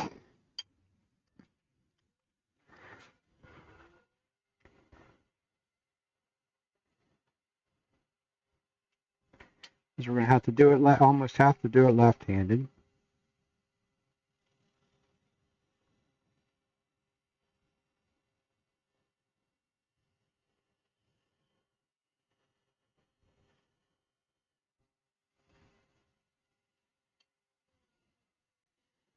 It's probably not enough. One thing about doing it that way, though, it is super smooth up underneath there. There is no, it's basically that's pure end grain anyhow, so you're not going to sand it, but it's smooth enough not to have to worry about sanding it. But we still need to do something. This one really comes up and crowns hard, so I think we'll just try and take a little bit more out.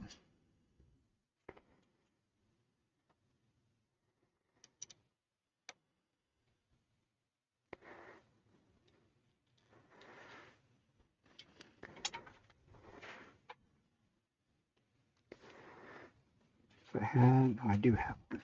Let's see, if I had a teeny tiny little scraper, I could possibly get in there with that too.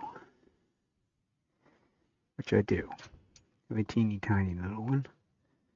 Yeah.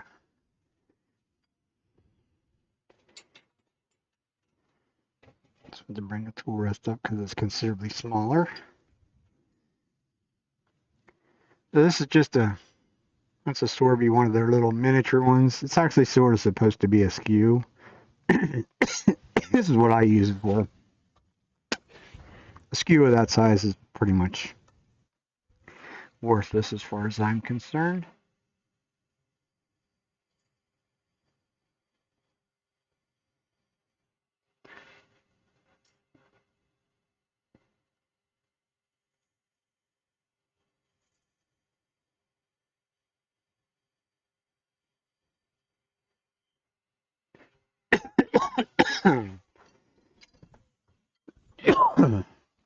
Excuse me.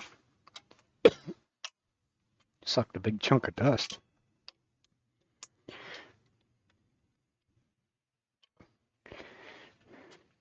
And it'll still cut clean up underneath there as well. Now we're there. Probably as close as what we're going to get. I'll sand that round that edge over a little bit, and that'll be our finial for it. We'll finish sanding it up and we'll turn it black. We'll also cut it off so that it's not so long. Or maybe we'll do something weird. No, because I don't have any way of holding it. So we'll basically just cut it off. Leave it long enough to go the whole way down through the hole.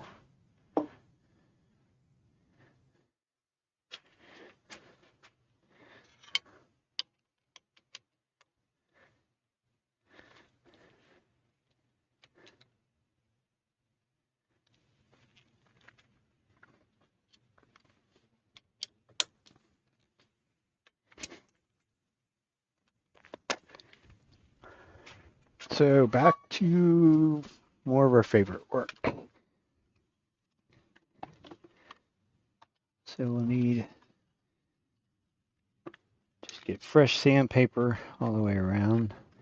So 220, 320, 400, 600, 800.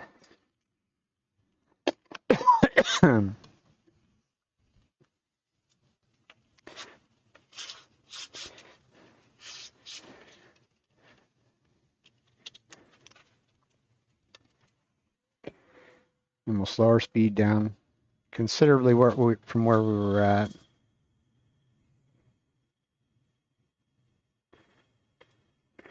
So we'll get rid of any and all the tool marks in there.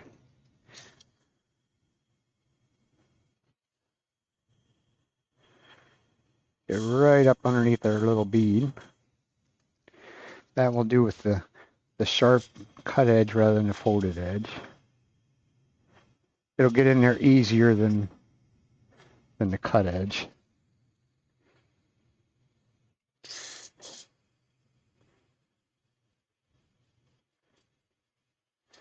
Trying to leave this nice and crisp and clean. I'm not rounding anything over. I want that edge to remain fairly sharp.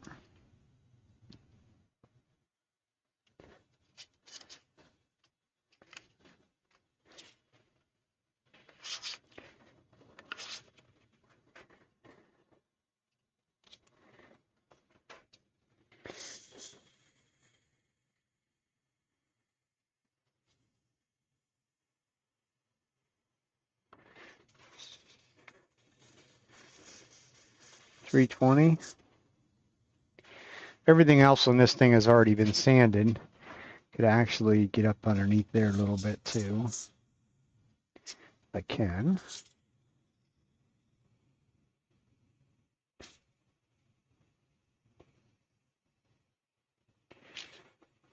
I'll just make that fit just a little bit looser than what it was.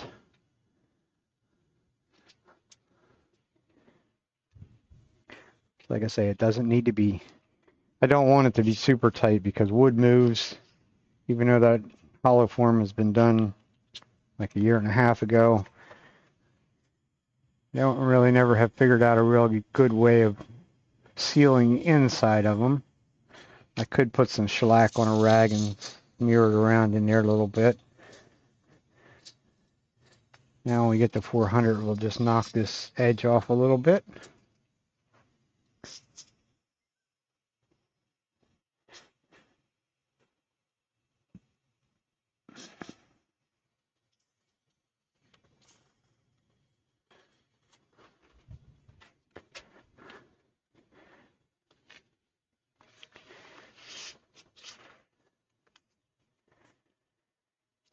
Go to 600.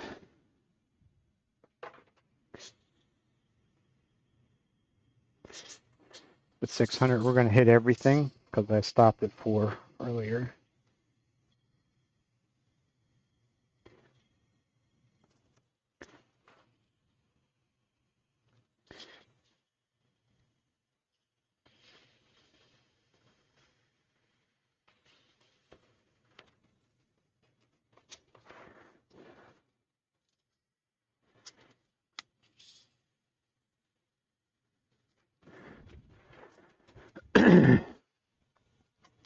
Last but not least, we'll do 800.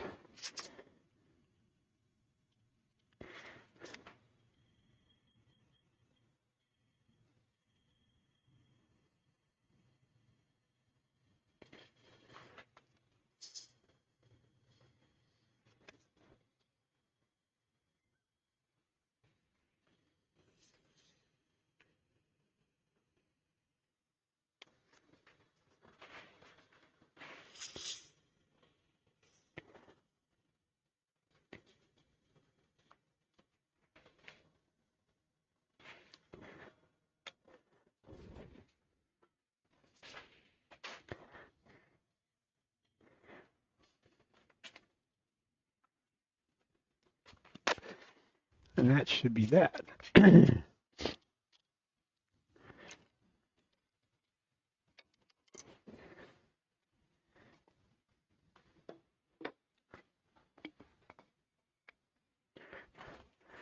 So there we are. It fits okay. It's not going to be perfect fit because it's not. This is probably no longer actually round. I may actually probably just put this back on the chuck and just take tiny bit off of this rim up here, and that'll make it sit a little bit nicer. Now we'll turn it black.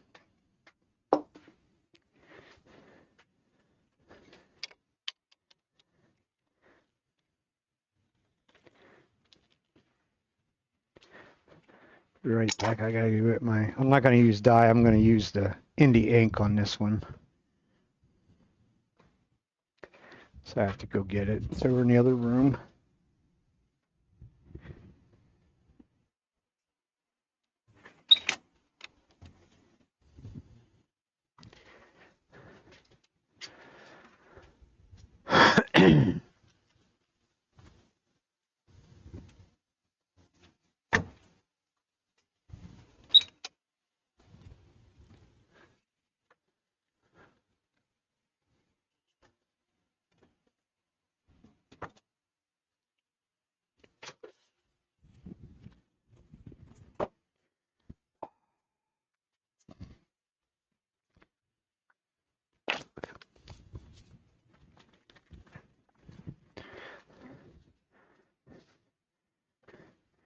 I think we could actually be very creative with our Indie ink. I think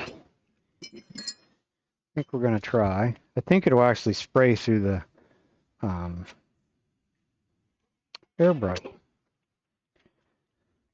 I think I might try that.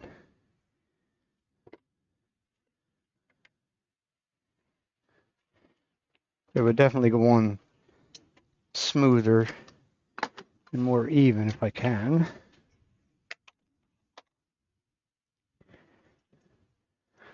It'll take me a minute here. I have to go fire up the compressor.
Of course, that's another that's another one of the things on the list of desires, I guess you want to call it, purchases, would be an airbrush compressor.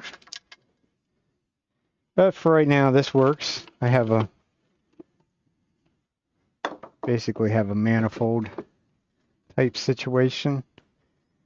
I'm going to bring the full air pressure into another regulator and actually a dryer, air dryer on the bottom of it. And then I can plug my airbrush into that.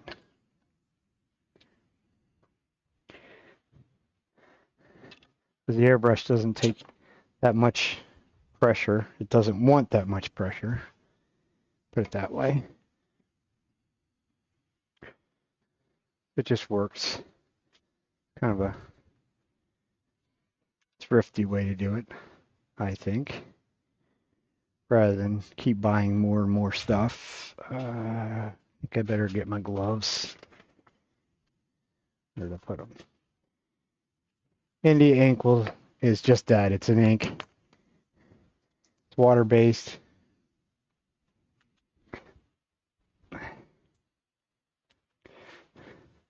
It'll dye your fingers just as easily and quickly as what everything else will. So we can go back, widen things out a little bit, see a little bit more of what we're playing with.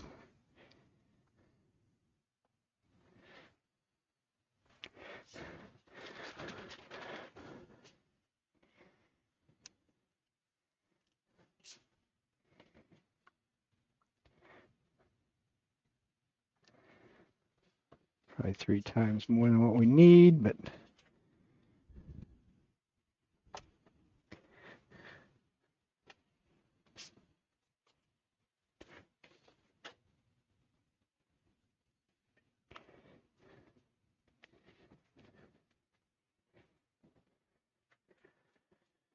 give it a spin considerably slower.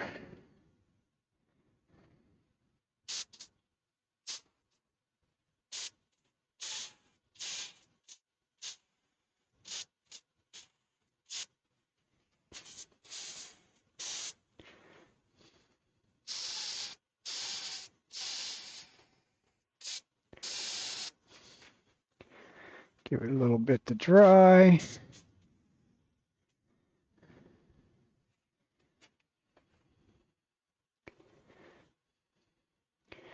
You can definitely see where the end grain and side grain is at while it's spinning, especially if I bring you in close.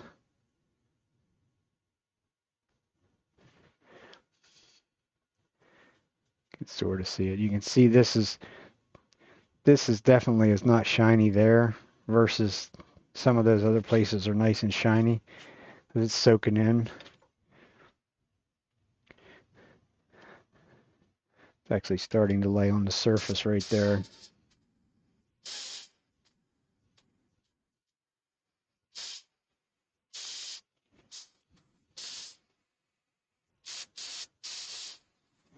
Now you got carried away because I think there's a run. Maybe it went away. Doubtful.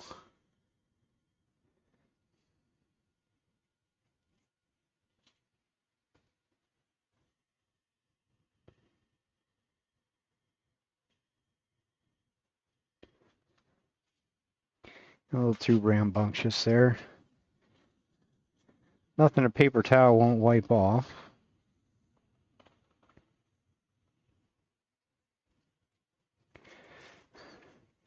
Good reasoning for putting the gloves on too.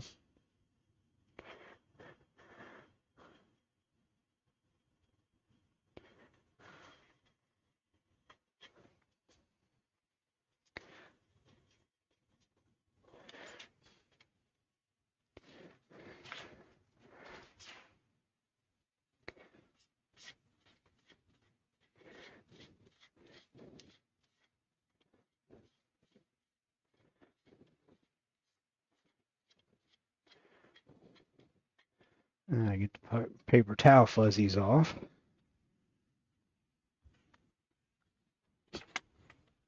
And step on the air hose and knock the thing on the ground.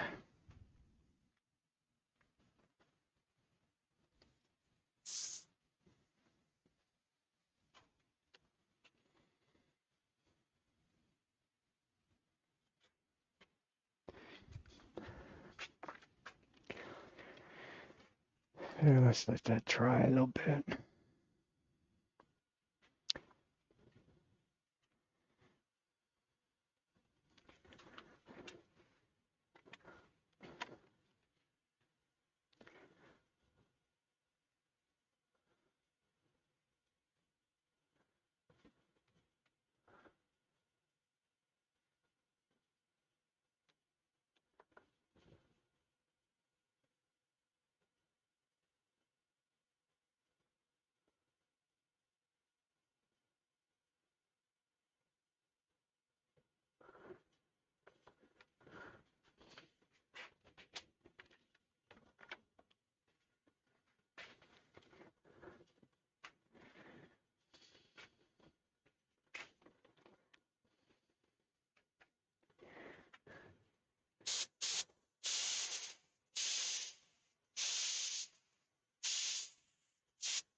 Once again, we wait for it to dry.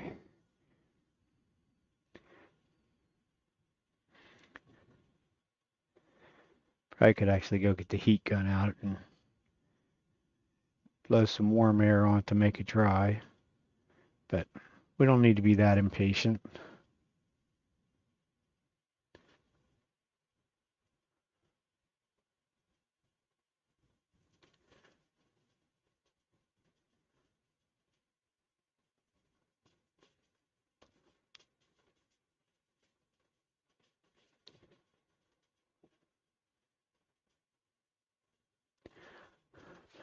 It is really soaking in on the end grain.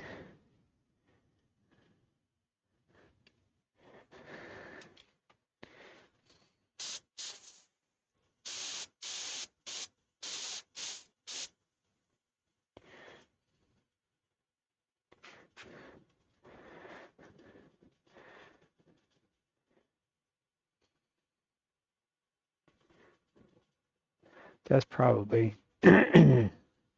that's probably black enough, I would say. Guess I should have brought some water along with me.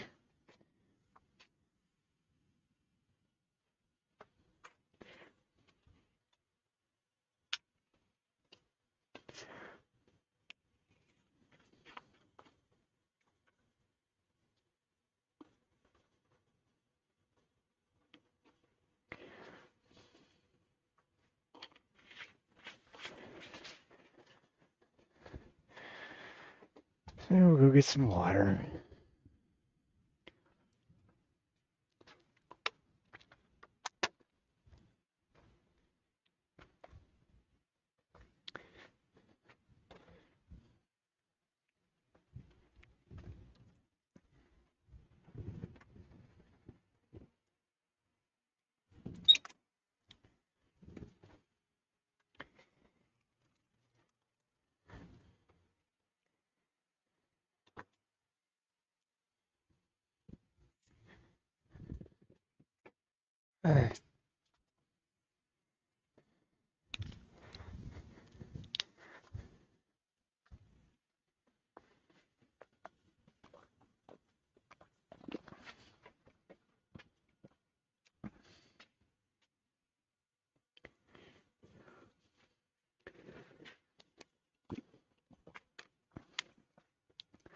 Purchased the track saw yesterday. So now I have a piece of styrofoam in the shop that was on two little workbenches that I had purchased that we bought quite some time ago. And I kind of saved them thinking that sooner or later maybe they would actually have a use. And it does, it works. It's what everybody seems to like to use with the track saws, to be able to put your sheet goods on top of the styrofoam and go at it from there. And I have a stupid piece of styrofoam down here, and it's right inside the door. So every time the little breeze from the door gets to it, it's falling over on me.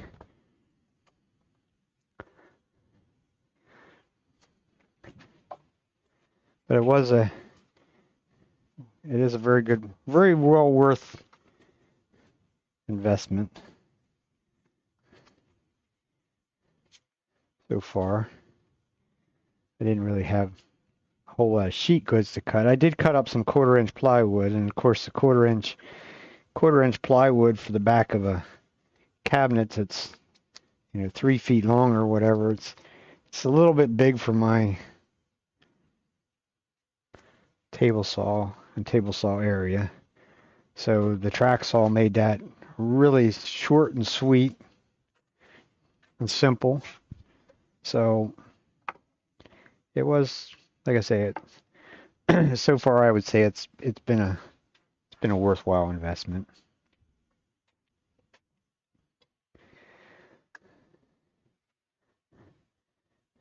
Put that on there very thick right there. I'm just going to take, and we got some other things to do, so I'm just going to let that one, take that off and let that sit. Because the next step I will spray some black shellac on there yet, but I want that to dry. We have this other little hollow thing that we were working on, so we'll go back to that. I was going to turn another one black. Well, we get to that when we get to it.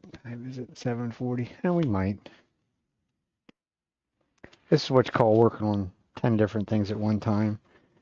But when you start screwing around with the coloring stuff and things like that, this is what you end up with. Things take more time. You have to wait for things to dry. So you might as well work on multiple things at one time. So this was a little hollow piece that we did earlier. Did have some glue or two little cracks that we filled. So we can go back to make more sense. I can find my mouse. There's my mouse. Go back to that view. I keep an eye on my overhead camera. It seems to like to quit working here these days. I blow my nose too.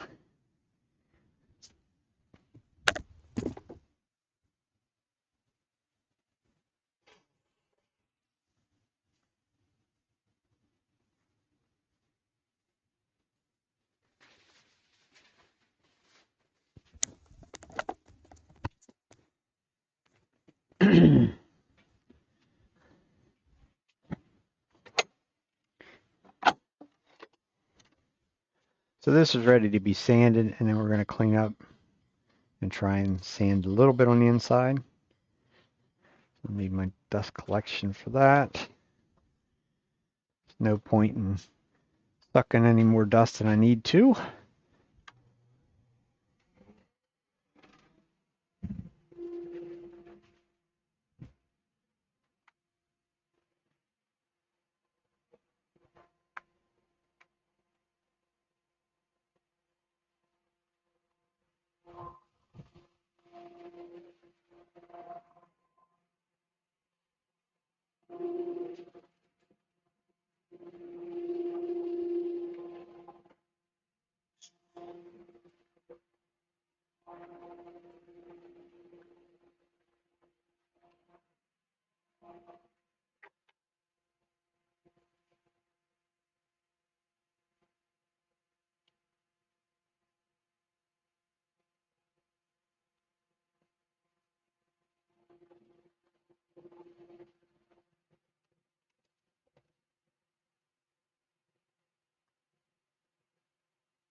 It'll sand them areas that I'm going to go in reverse.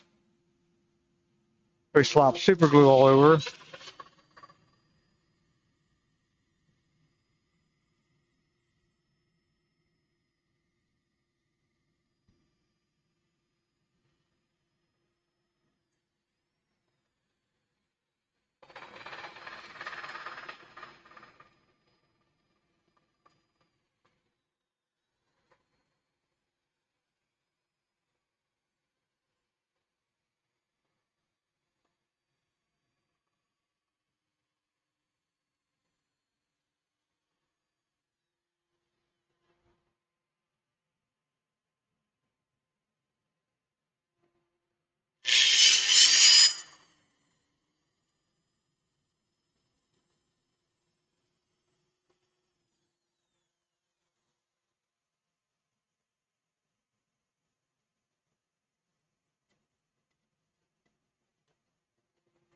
I'm going to be able to sand the whole thing at this stage because of it going down to the chuck. But we'll get as much as what we can. And then we'll have to be creative on how we fold it.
Mm.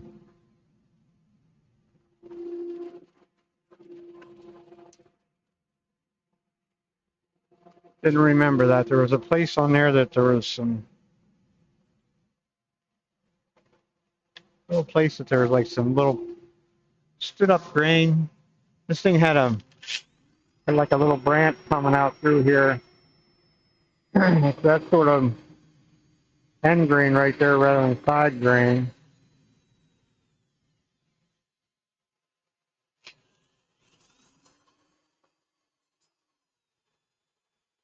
I just go over it a little bit by hand, just in that one little area.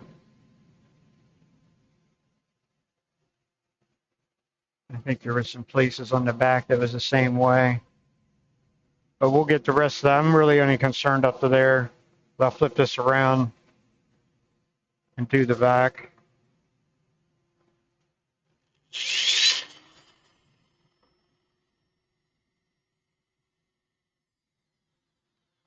So we'll just blend them back in. That went back to 240. So we'll do the 240, 320, 400 again.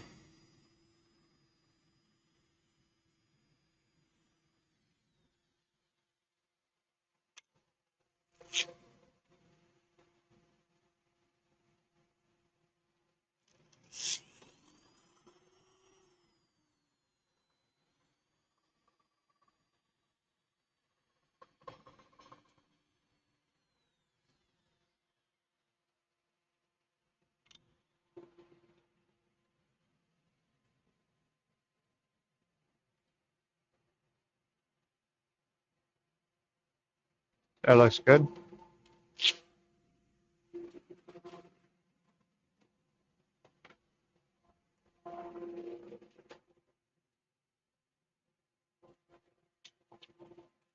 Now we sort of need to clean up the opening.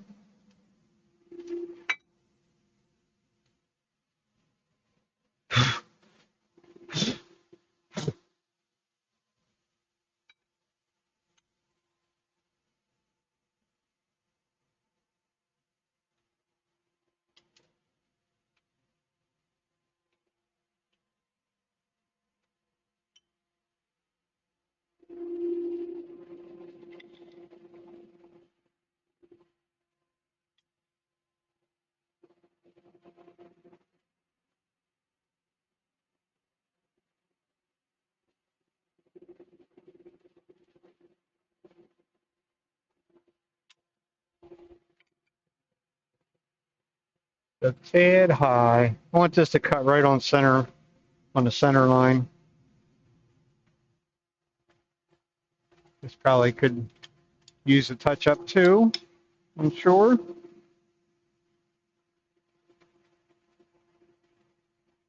We're being lazy, so just touch it up with the hone just to make sure it's crisp and clean.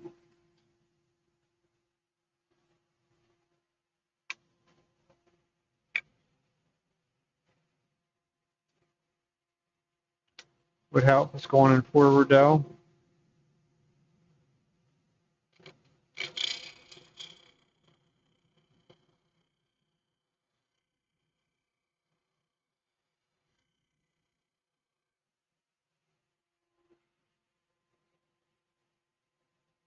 Definitely don't want to stick my fingers in there because it's right now is razor blade sharp.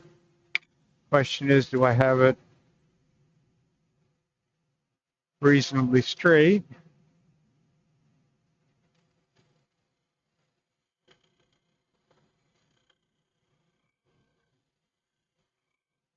I think we do. So now we'll be able to, once again, we'll be back to make it more finials for something for that. But that's going to be a little while before we need a finial for it. Because this is not necessarily dry wood.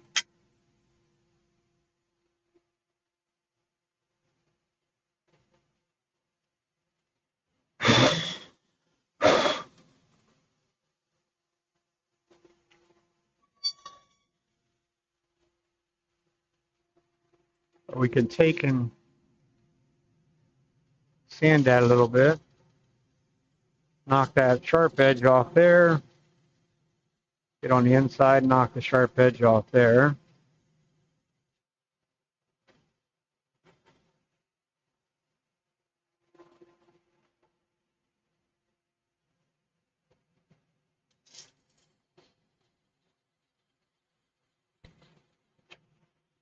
And it won't work with that paper.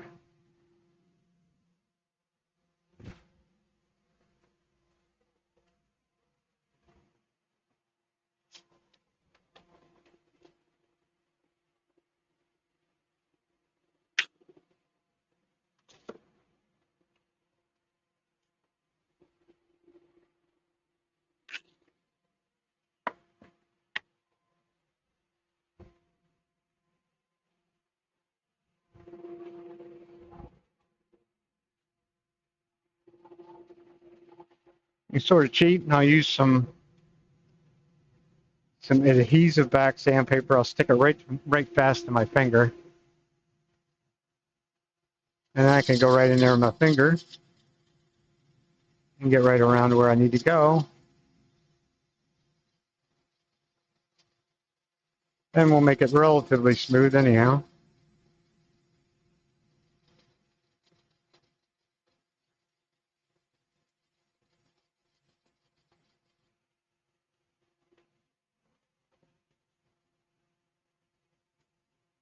But somebody's always going to stick their fingers in there, for sure. I know if somebody handed it to me, I would. Just to see whether you've even thought about sanding on the inside of something like this.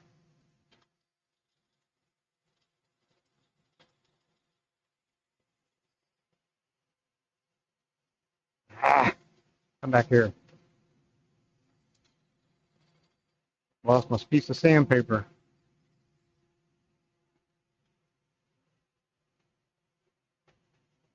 Here.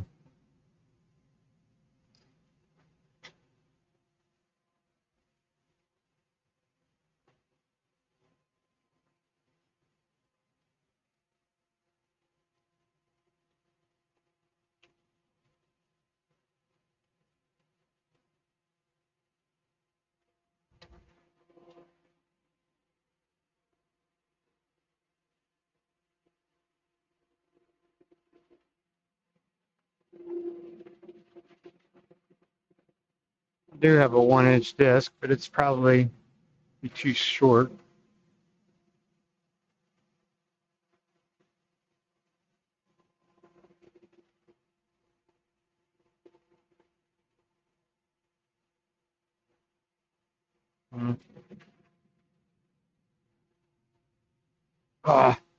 Back here.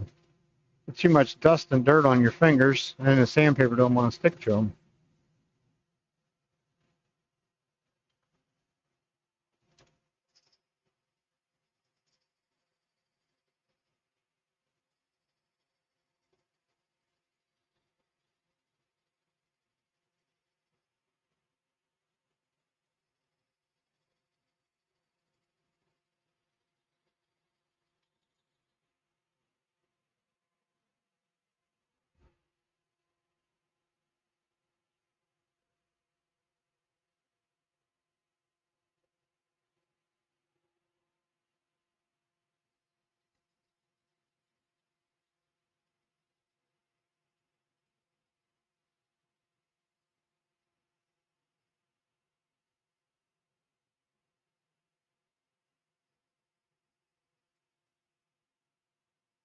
This is definitely a place you don't want to try and find out how hard you can push on a piece of sandpaper, or it'll spin your finger around, and then you lose a piece of sandpaper inside again.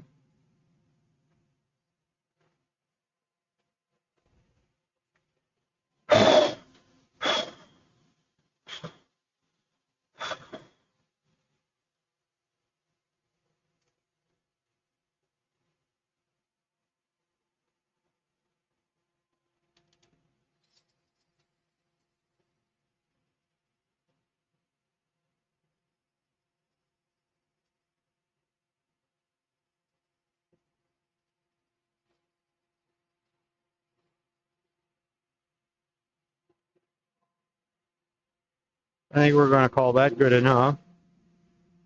There's only 150 and 220, but that's all I have in the sticky pack.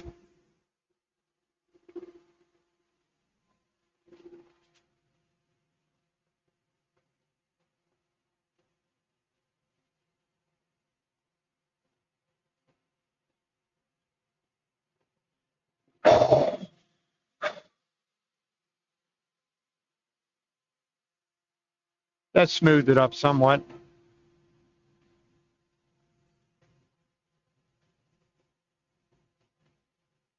Not really totally sure whether it's dry enough to actually finish it, but I think we're going to have a go at it. See what it does.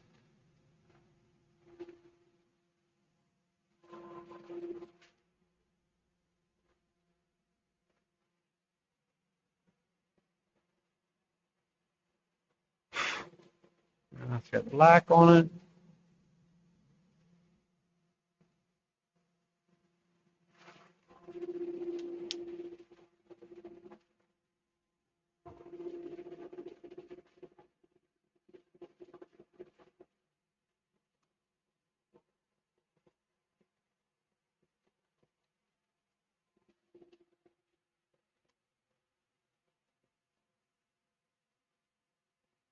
We'll go back and use our typical 3408, which is a slow setting CA glue. A little piece of polyester felt as a pad in there. I will do, if it's going to allow me to do it, I'm going to do inside and out. We'll find out here very directly on the outside. I'm going to spin it as slow as it possibly can go. I wouldn't even need to spin it,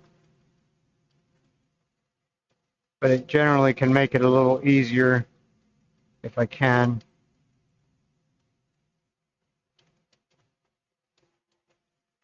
At least to get it spread out, and then I'll rub it in. I will have to sand up here at the apex where the two pieces are going to meet. That's for sure. Because this does not go over top of itself very well.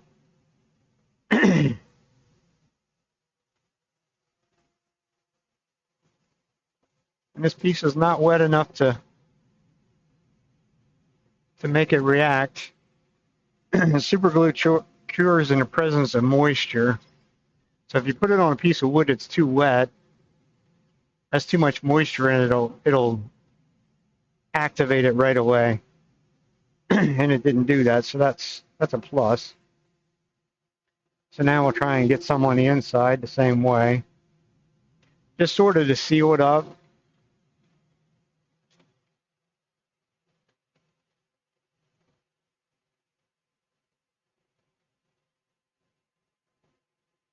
As best as I can as I lose the paper towel. Still plenty of dirt in there, but okay.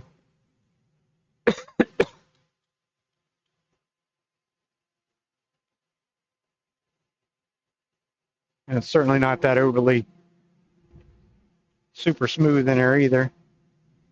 Same process. I'll just try and wipe off the excess.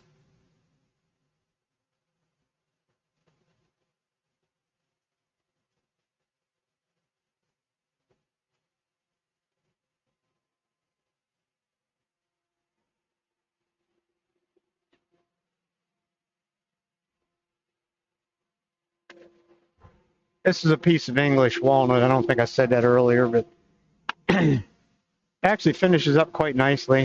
It's got some nice character to it. A little bit of dark wood, light wood. We're going to need to give it a little acceleration, especially on the inside. More than what I need is for sure.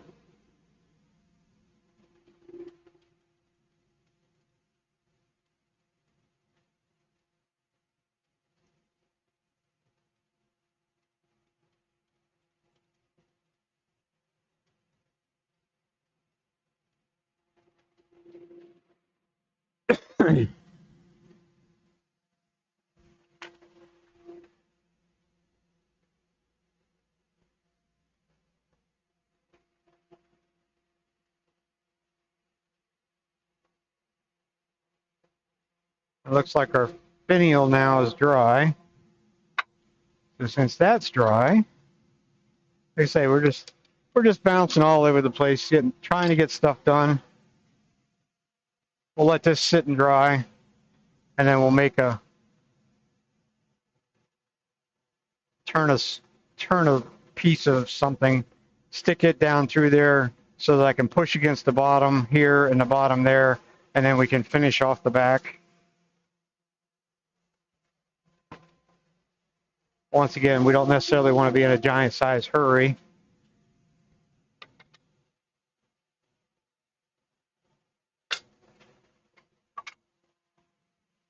Give things a chance to dry.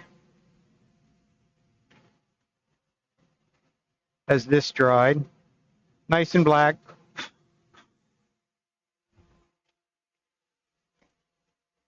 But I know it being a water-based material, this is going to have to be done with lacquer.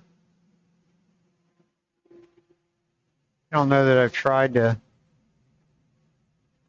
blacken 3408. It probably would not work. It usually doesn't because there's too much moisture left behind. And it's not really a super true black at this point. So we're going to go over, give it a couple coats of shellac that has been dyed black.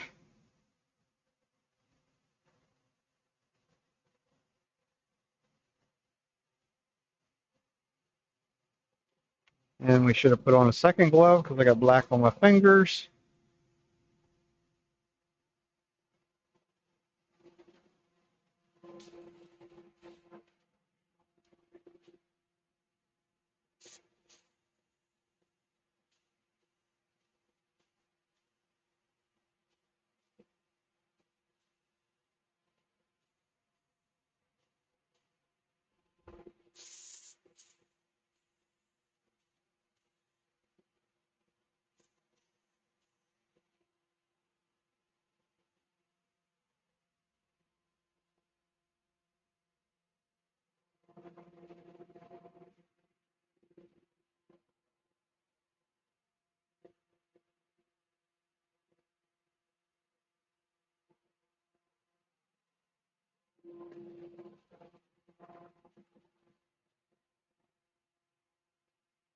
Once again, we're going to have to let that dry. Sprayed the chuck jaws black too. That'll come right off of them. Shellac doesn't stick to metal very well. A little bit of denatured alcohol will wipe that right back off. So we'll sit that off to dry. Probably hit it a couple more times before the night is over. Now,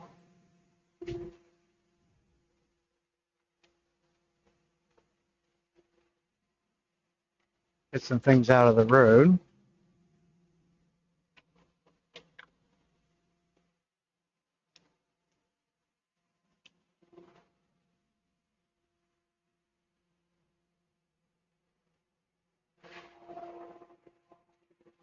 Now we need a piece. Looks like a likely suspect.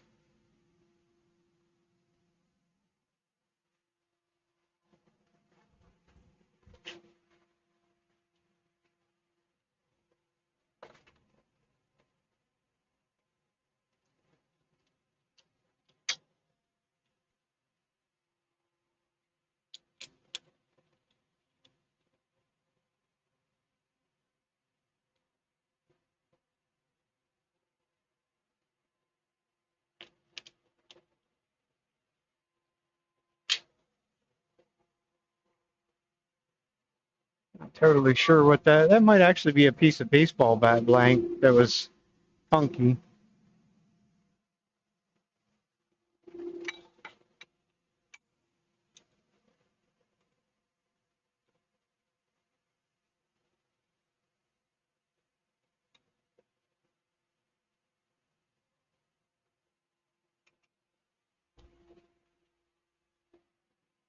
We need a dimension.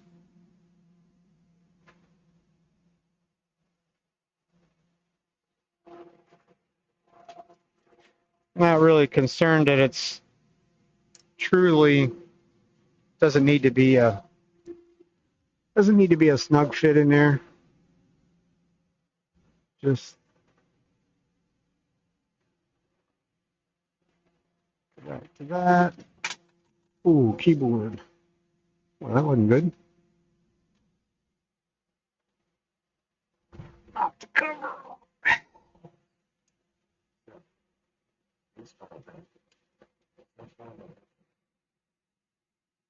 Out the maple. Hard maple.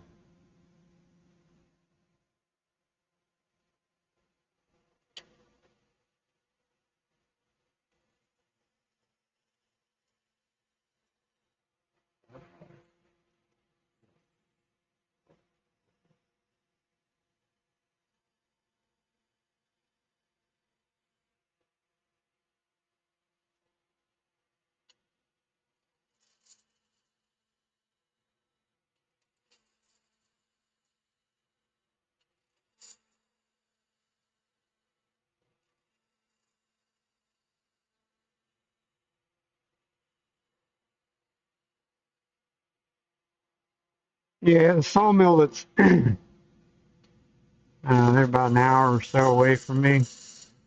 This is where I got all these baseball bat blanks. And there's more and more Major League Baseball baseball bats made out of um, hard maple rather than the ash anymore. For one, they're a little bit lighter in weight.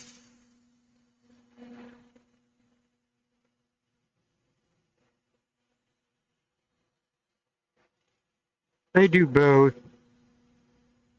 The day we were there and picked up the basically firewood, they were all maple. I wouldn't mind getting some of the ash from them, but I don't know if they still. I would assume they're still doing them.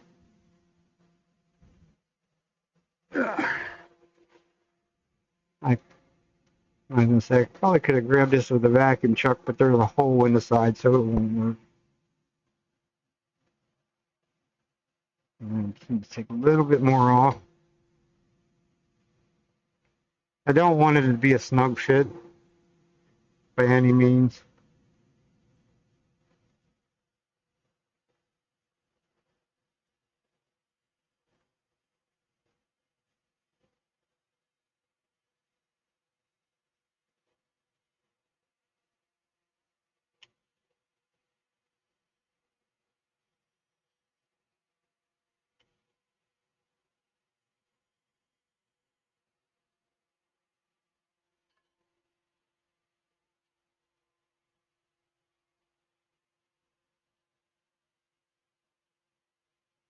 That'll work.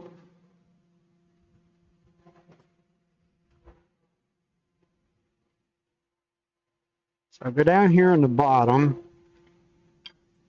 and I'll dish a little bit of this out.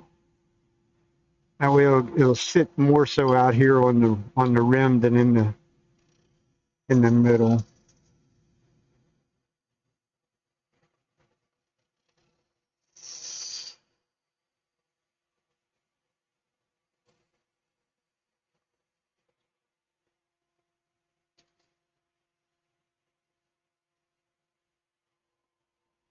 And we'll make it nice and smooth.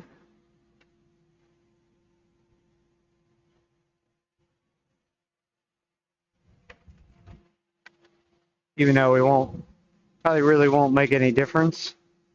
You won't know the difference anyhow. Get a little piece of foam. Hopefully we're not rushing things too much.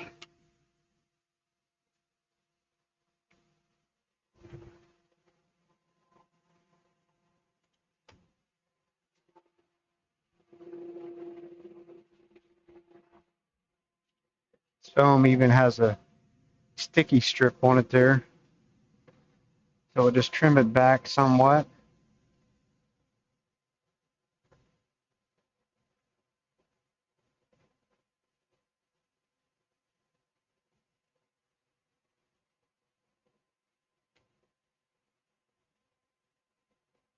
just so it doesn't dig into the bottom of that. Sticky stuff is super sticky though.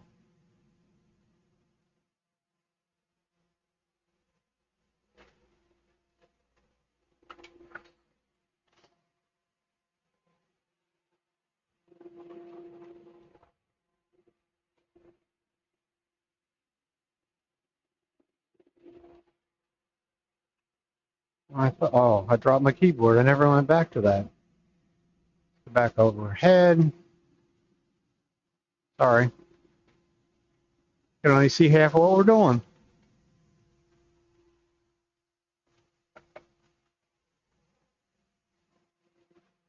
So, could have took that out of the chuck, I guess.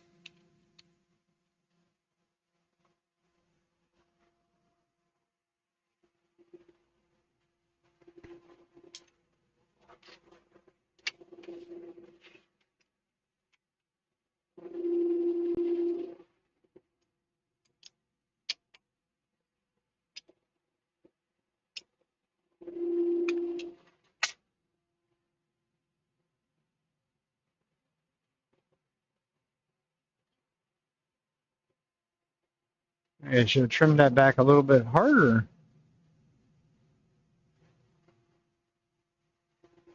So now if all goes to plan, that'll actually spin pretty true, which it does, which is always a plus. When things actually work the way that you think they should work.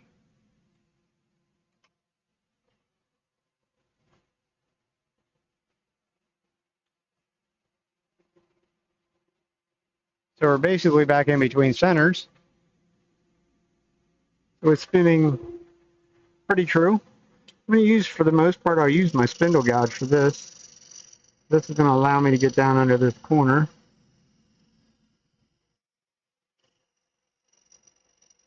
Here's where we get to find out whether we were actually doing what we thought we were doing, following wise.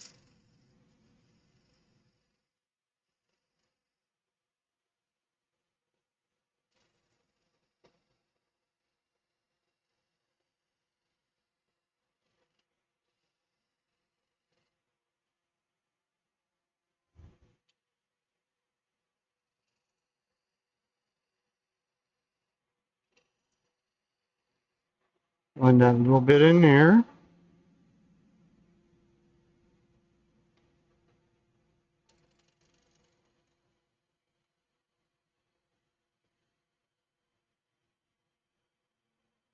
Undercut the base.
I'll make sure this is, and it's not.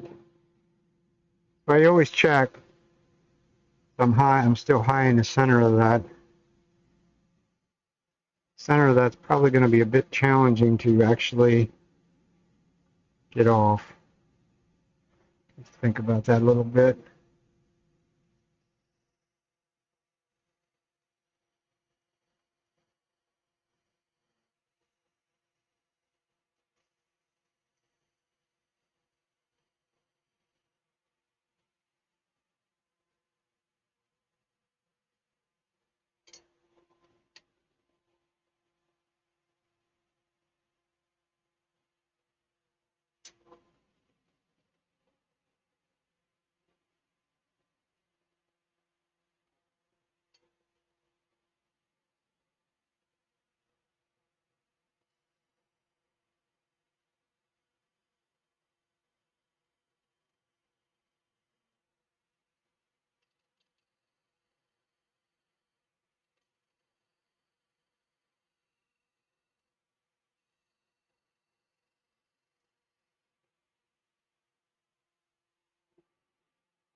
Now we can go back to our favorite thing, sand, and sand some more.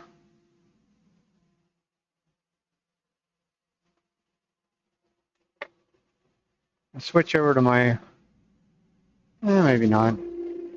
Usually I have to switch over to this to the harder pad.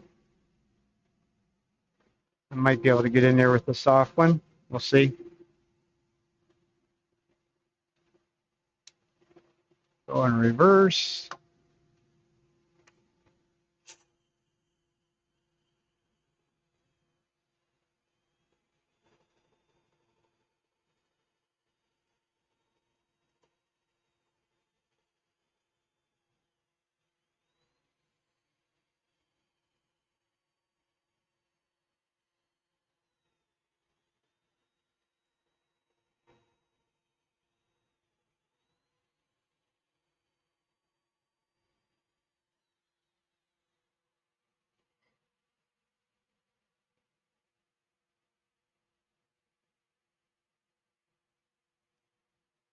Looking to make sure that I don't have anything that would be a disturbed kind of a grain.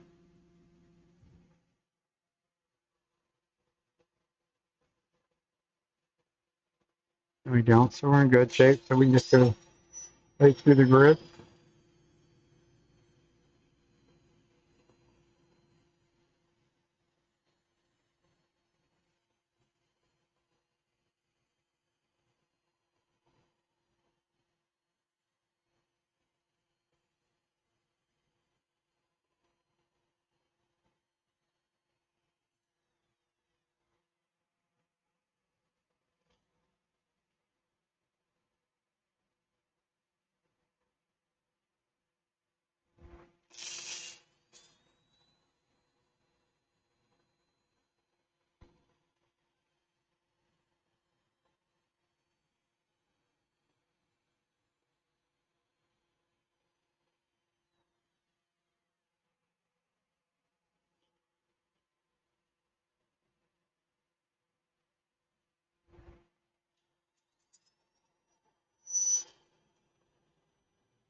It's kind of showing up as a definite line up there, but that's where finish and non-finish is at. So I think we're all right.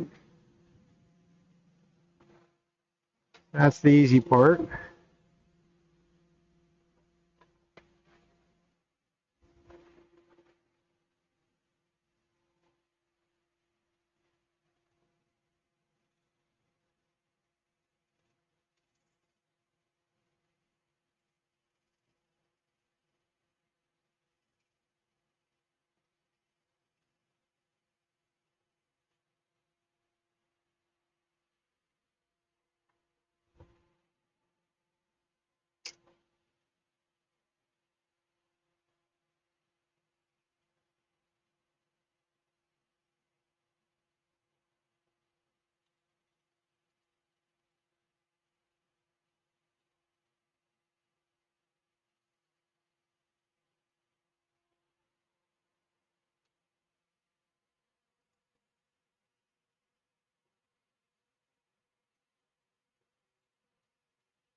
Kind of the downfall doing the little beaded foot is to get it sanded well.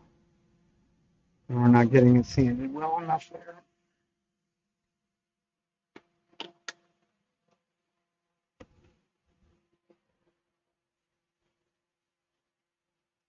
So we'll go a little bit coarser on the sandpaper. I was using 220. That's right there. That's that little bit there, and probably a little bit on the other side. That's where it would be end grain.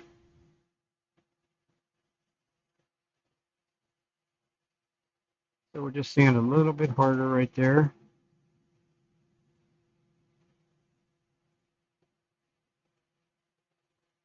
Get rid of that. Hopefully. Mostly.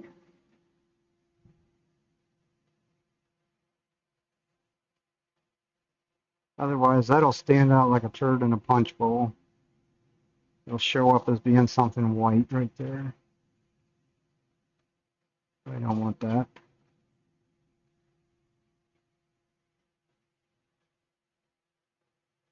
Lost a little traction there.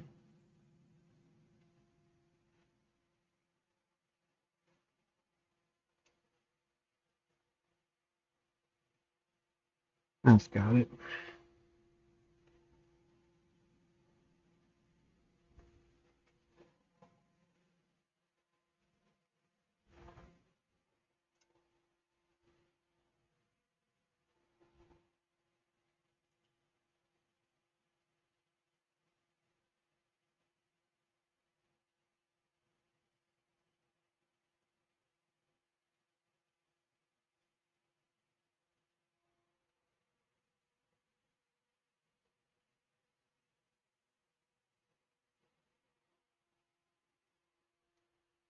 So now we should be able to just breeze through them.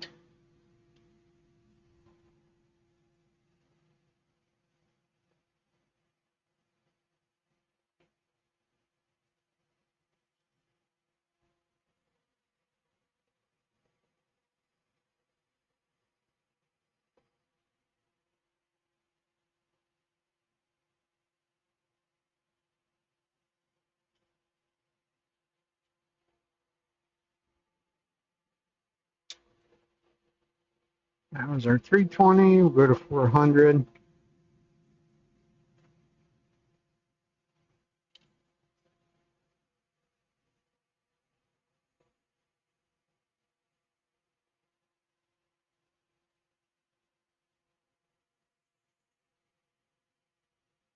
we get to 400, I'm going to go back the other way into that groove a little bit. Have to be a little bit careful doing that because we're putting in radial scratches when we do that. And we'll go to 600. We'll do the same thing with the 600.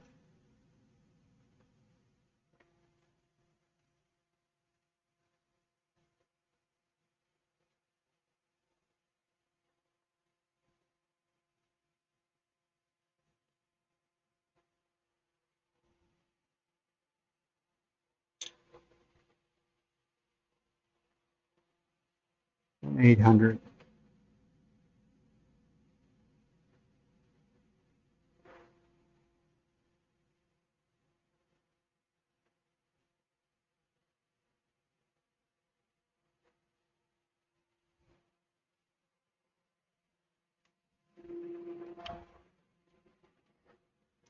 Now we'll do a little random orbit 800 in there. Little circles. I'll break up those radial scratches. Hopefully. And any other place that I see.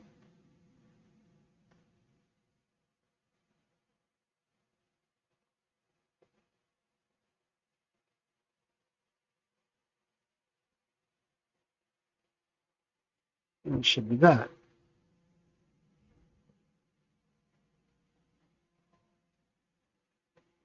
Take a paper towel and wipe off all the dust.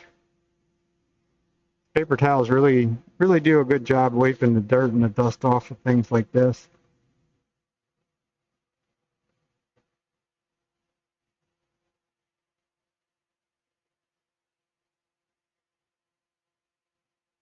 Can't put that much pressure on it though, because it wants to come off.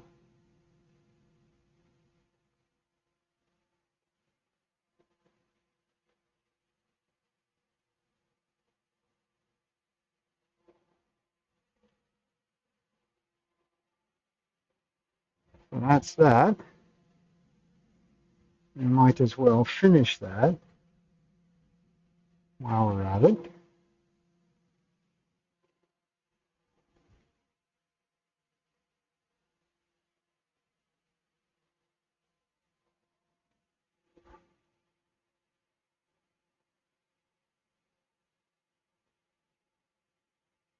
And instead of using the piece of felt this time, I'll just fold the paper towel up nice and small and double it over. Gives me a sort of like a pad as well. Again, we're going to spin it nice and slow, basically as slow as it'll go. We're going to get lots on our paper towel. We're going to get in there. I'm going to sprinkle some in that groove.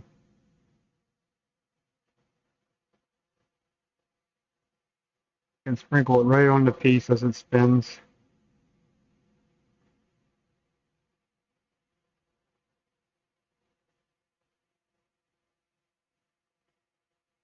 I will have a little bit of sanding to do up there where the two places meet, for sure.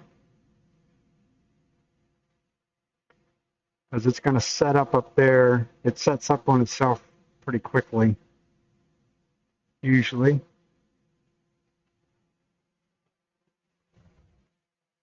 There's one less glove in the world. It's stuck right fast to the glove. It is still super glue. That's the part that's a little hard to explain to people, that it's still super glue. It still sticks to everything. So I do have an area up here where I have to sand or scrape. I need to go get the razor blade after that.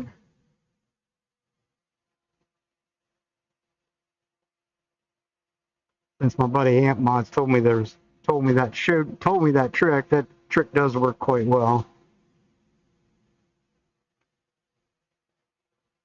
I'm going to back off the live center too, because I dripped it right onto the live center. That's not necessarily a good place for that to be. I could stick fast to that little nub down there.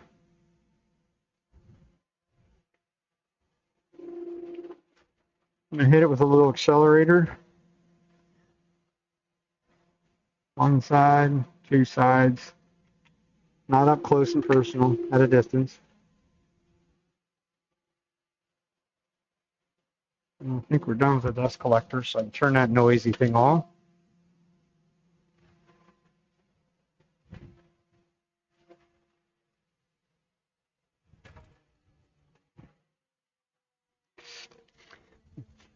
And I found my straight razor blade, so I'm going to go get one.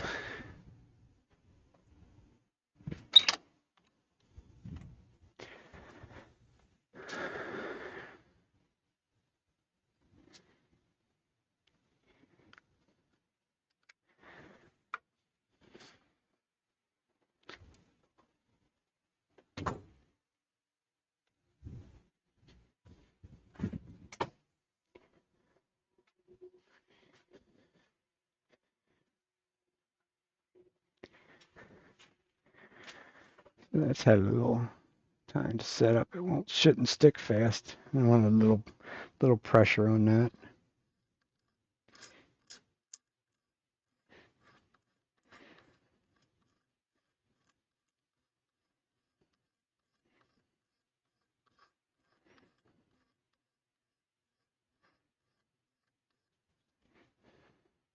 Does work.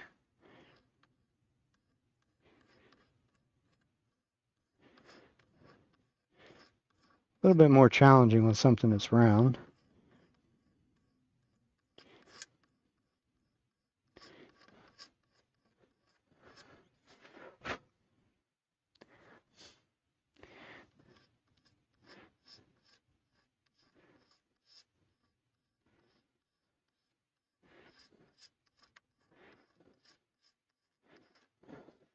This is not damaging the finish, because the finish is below the surface.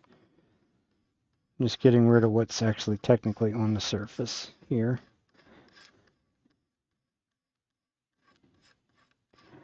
Like I say, the 3408 does not play well with itself. It's not designed to do two coats, multiple coats. It's designed to do one coat only. So when you go back over it, which is what in theory, that's what I've done there, it sits on the surface. It doesn't, when it can't be absorbed in, then it just sits on the surface and dries as little droplets.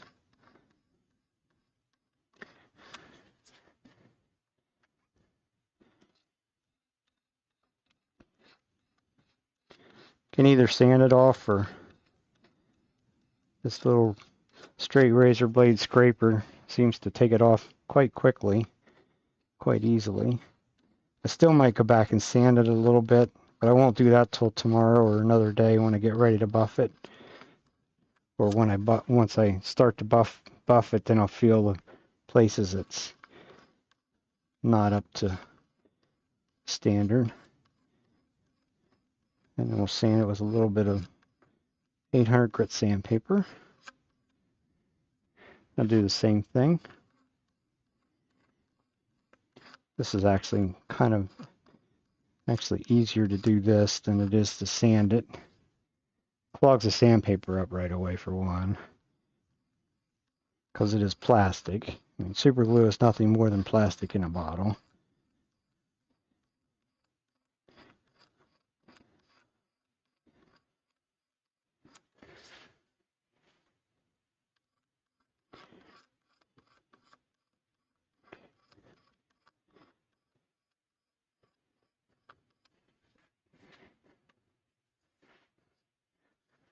This stream is also being broadcast on YouTube as well, as a YouTube Live under Kapps Kreations. If you'd like to watch YouTubes or things like that, you can go back and watch this again, because it stays there on YouTube, where Twitch it disappears after a week or so.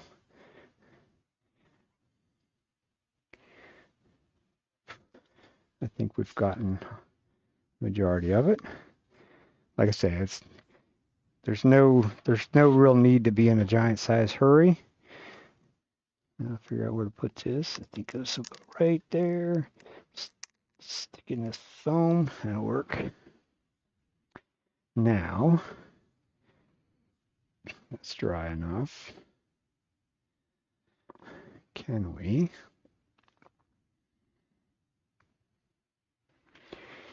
be super creative?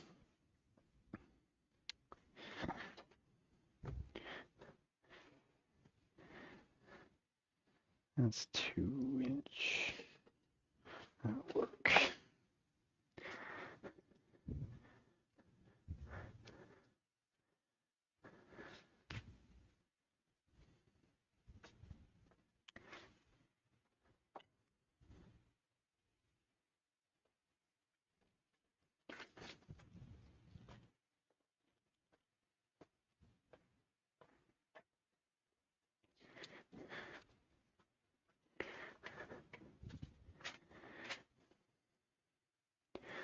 So we'll see if what we can't be really creative. And we'll take some painter's tape. And we'll literally tape this fast.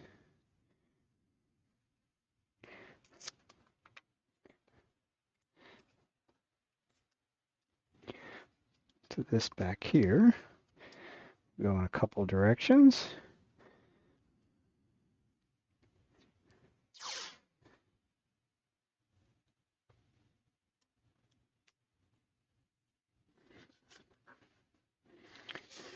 It's really not going to take a ton of force or effort in a lot of ways to actually hold this fast.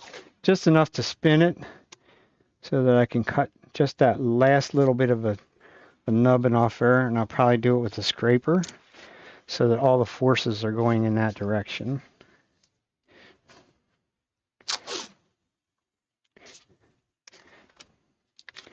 I should put the tape on going that direction so that it doesn't unravel.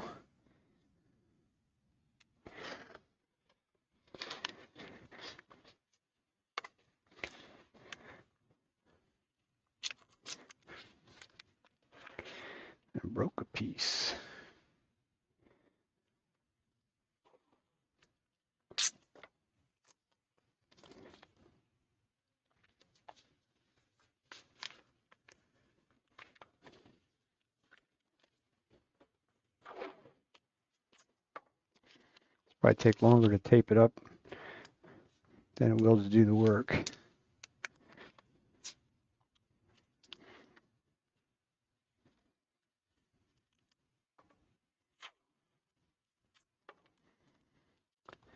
Maybe I should have done it in that direction to start with.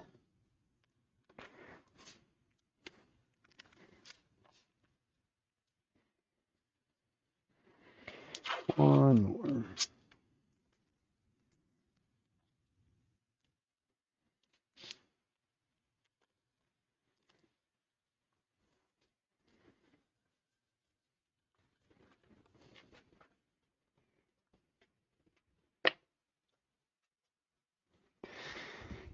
And I guess now the moment of truth.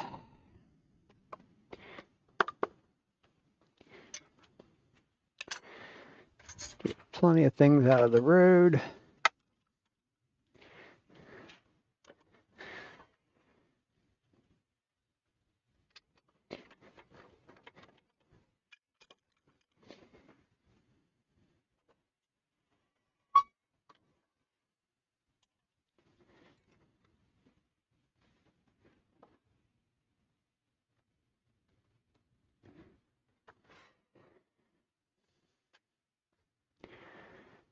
And a trusty little scraper.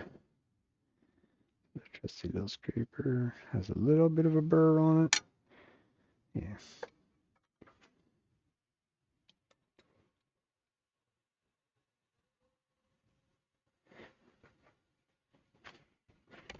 Well, so far so good. We touch a tool to it.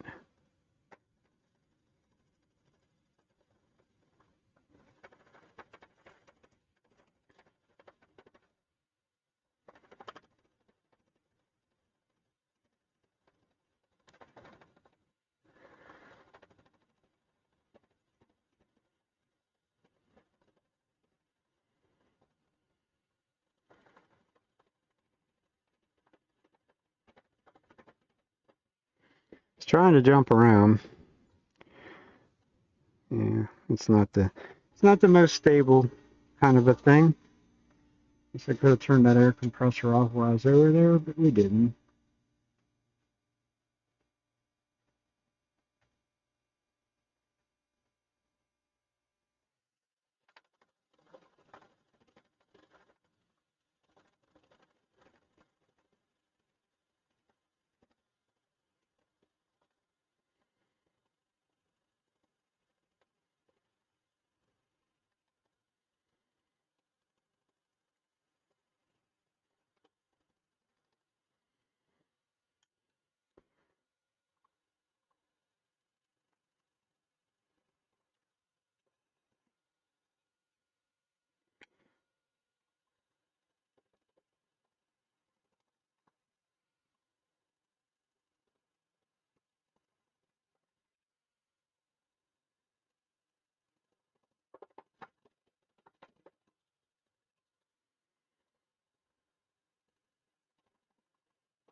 And we got it all off. Guess it would have made more sense if I just switched cameras around though. We can switch. You can see the wonderful sanding part of it.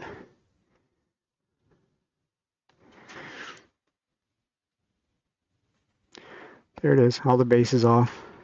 It was jumping around because as you can see it's certainly not stable by any means.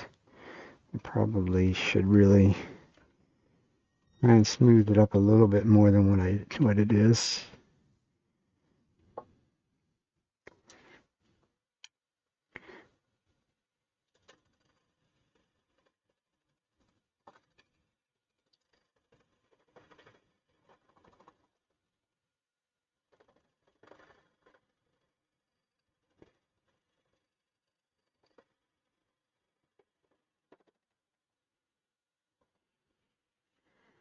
That should do it. Nothing a little bit of sandpaper won't take care of.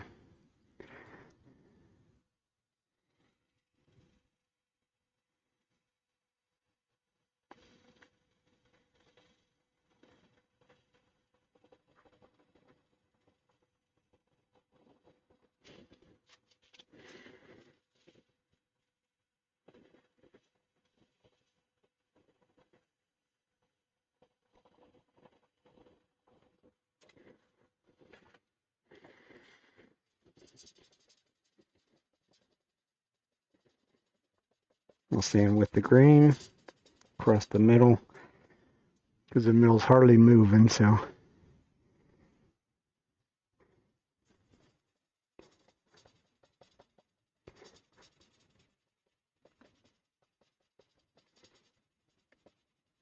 It's probably just as easy to do the whole thing that way. Go right straight through the grits.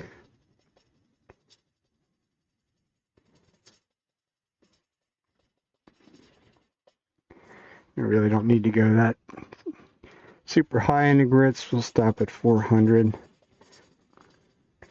We do a little random orbit at 400. Going to be good enough for the bottom.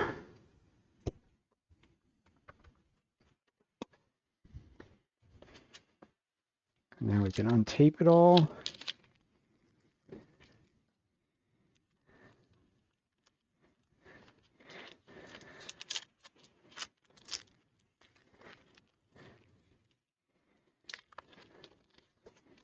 I just have to take more time to deal with the tape than to do the work, but it gave us success on getting rid of that little nub easily without trashing the piece, which is always the plus.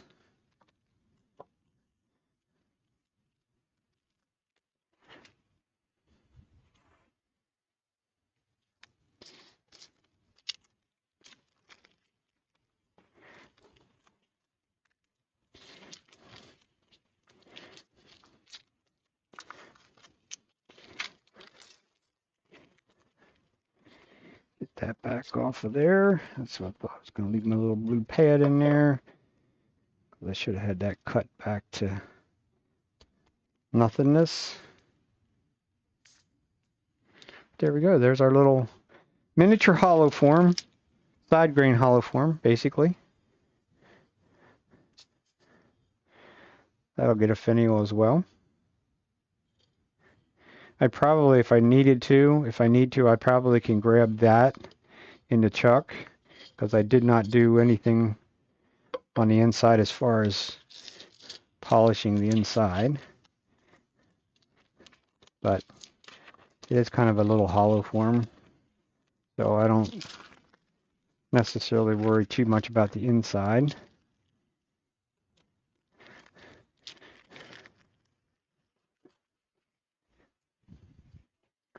I'm sure if I was so minded. We keep these. You never know. We might do something else that we need something like that.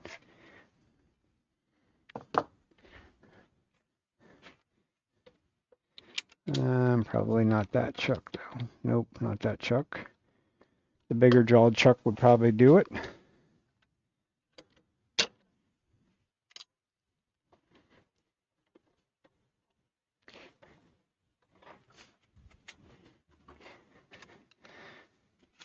I'll check it and see whether it will while I'm at it, while I'm thinking of it. I'm not going to do anything else to it tonight,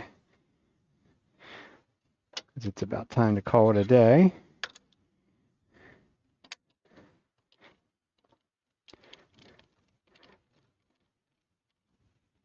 Perfect. It's almost a perfect circle. So right there, that's going to grip that I can actually use some of the polishing paste on the inside and smooth the inside up real nice and neat.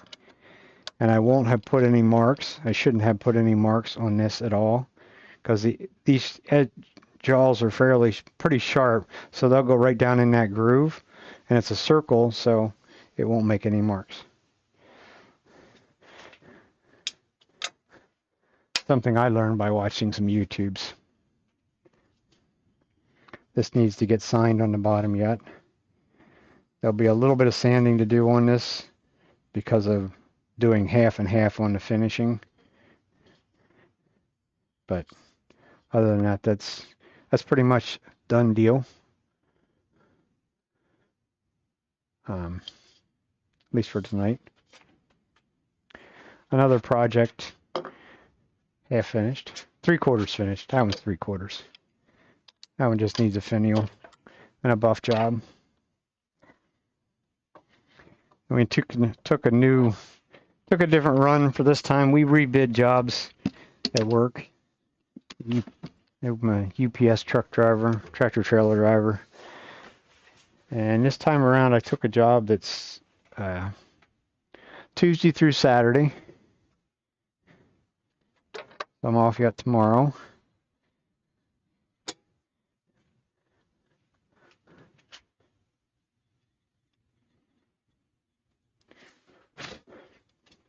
Takes a couple coats of the shellac before it becomes smooth. And I'll put several coats on, so this will be go around number 2. There's certain places you can sort of see, maybe better if I would do that. And I can bring in closely.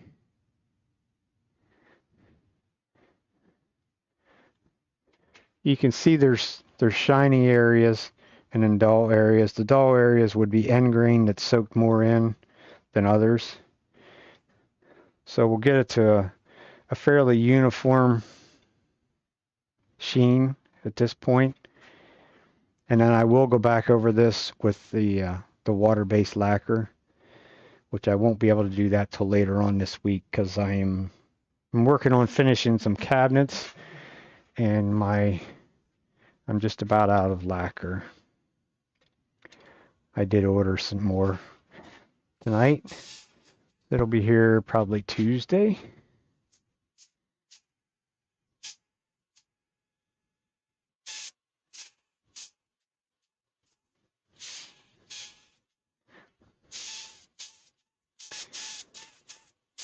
And I'll do it the same way. I use my airbrush and spray that as well. Nice light coats as you go. Keep it spinning. That's probably enough with the shellac, I would say. But I don't want it to run.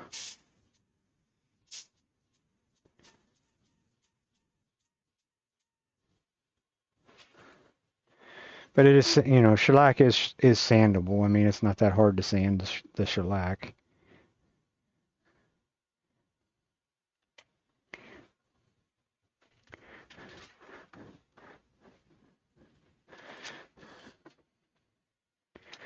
And this gets cleaned up with alcohol. Very simple, especially with the, it's an inexpensive airbrush. I do have another airbrush over there that's actually probably a little better quality, but it also has the cup on the top.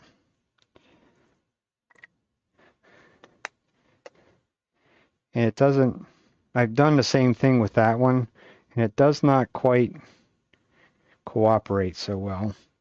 We'll just give it a shake around as we make a mess, because we're spraying it all over the place.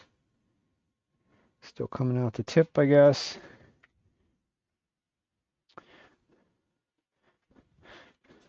Use my trusty little bottle. Spray a bunch of it through that. All the gunk stays in the bottle.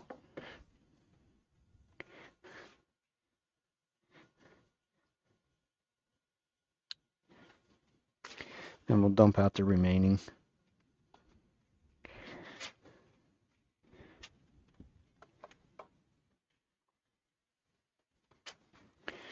It's just a nice, simple, inexpensive. Most people own some sort of a compressor. It certainly doesn't take an airbrush compressor to do this, to use one. I don't have an airbrush compressor. This is run off my big compressor, or my air gun compressor, I should say. It's not big by any means, only a little 4-gallon. And it's basically a $20 airbrush from Amazon. This has a glass jar. That's one of the reasons I like that one. I could have bought the same, basically looked like the same thing at Harbor Freight. But there's one at Harbor Freight did not have a glass jar on it. It had a plastic jar. And I knew that I would be using a bunch of alcohol and stuff. Alcohol has a tendency to eat plastic. So that's why I went with that one. And I actually bought extra jars, figuring that I would put colors in each one.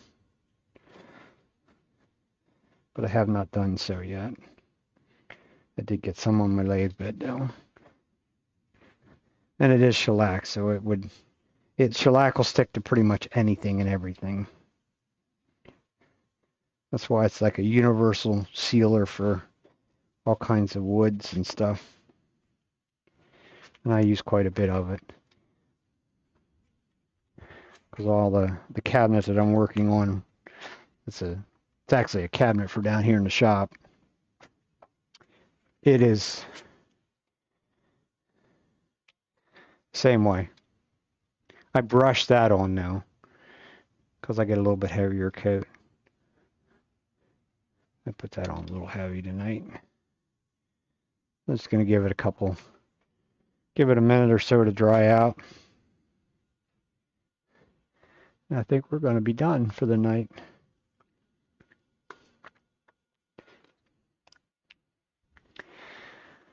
So you got to get back on our schedule. Or I should say, change our schedule to getting up, because I'm now going to start at 8 o'clock in the morning instead of 4 o'clock in the afternoon. So this will be a little bit of a change for the week.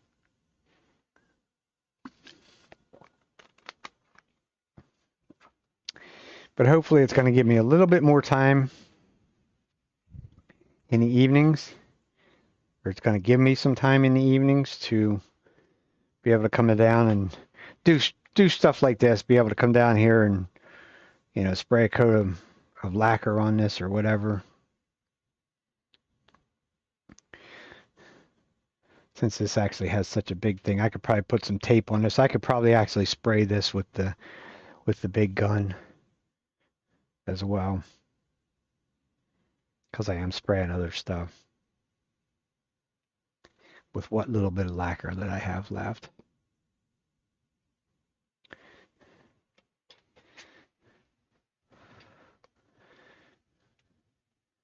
Definitely will need a little bit of a sanding job before I start in with the lacquer. Not to mention I just put dust on it. Should have left it well enough alone. That's okay. It'll sit on the surface, and then we can go from there. So we didn't actually totally get anything completed, but progress made, I guess.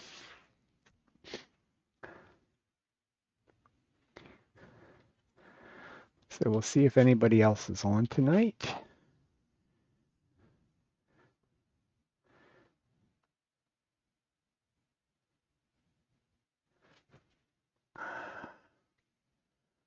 Nobody's on. Wow. I like that.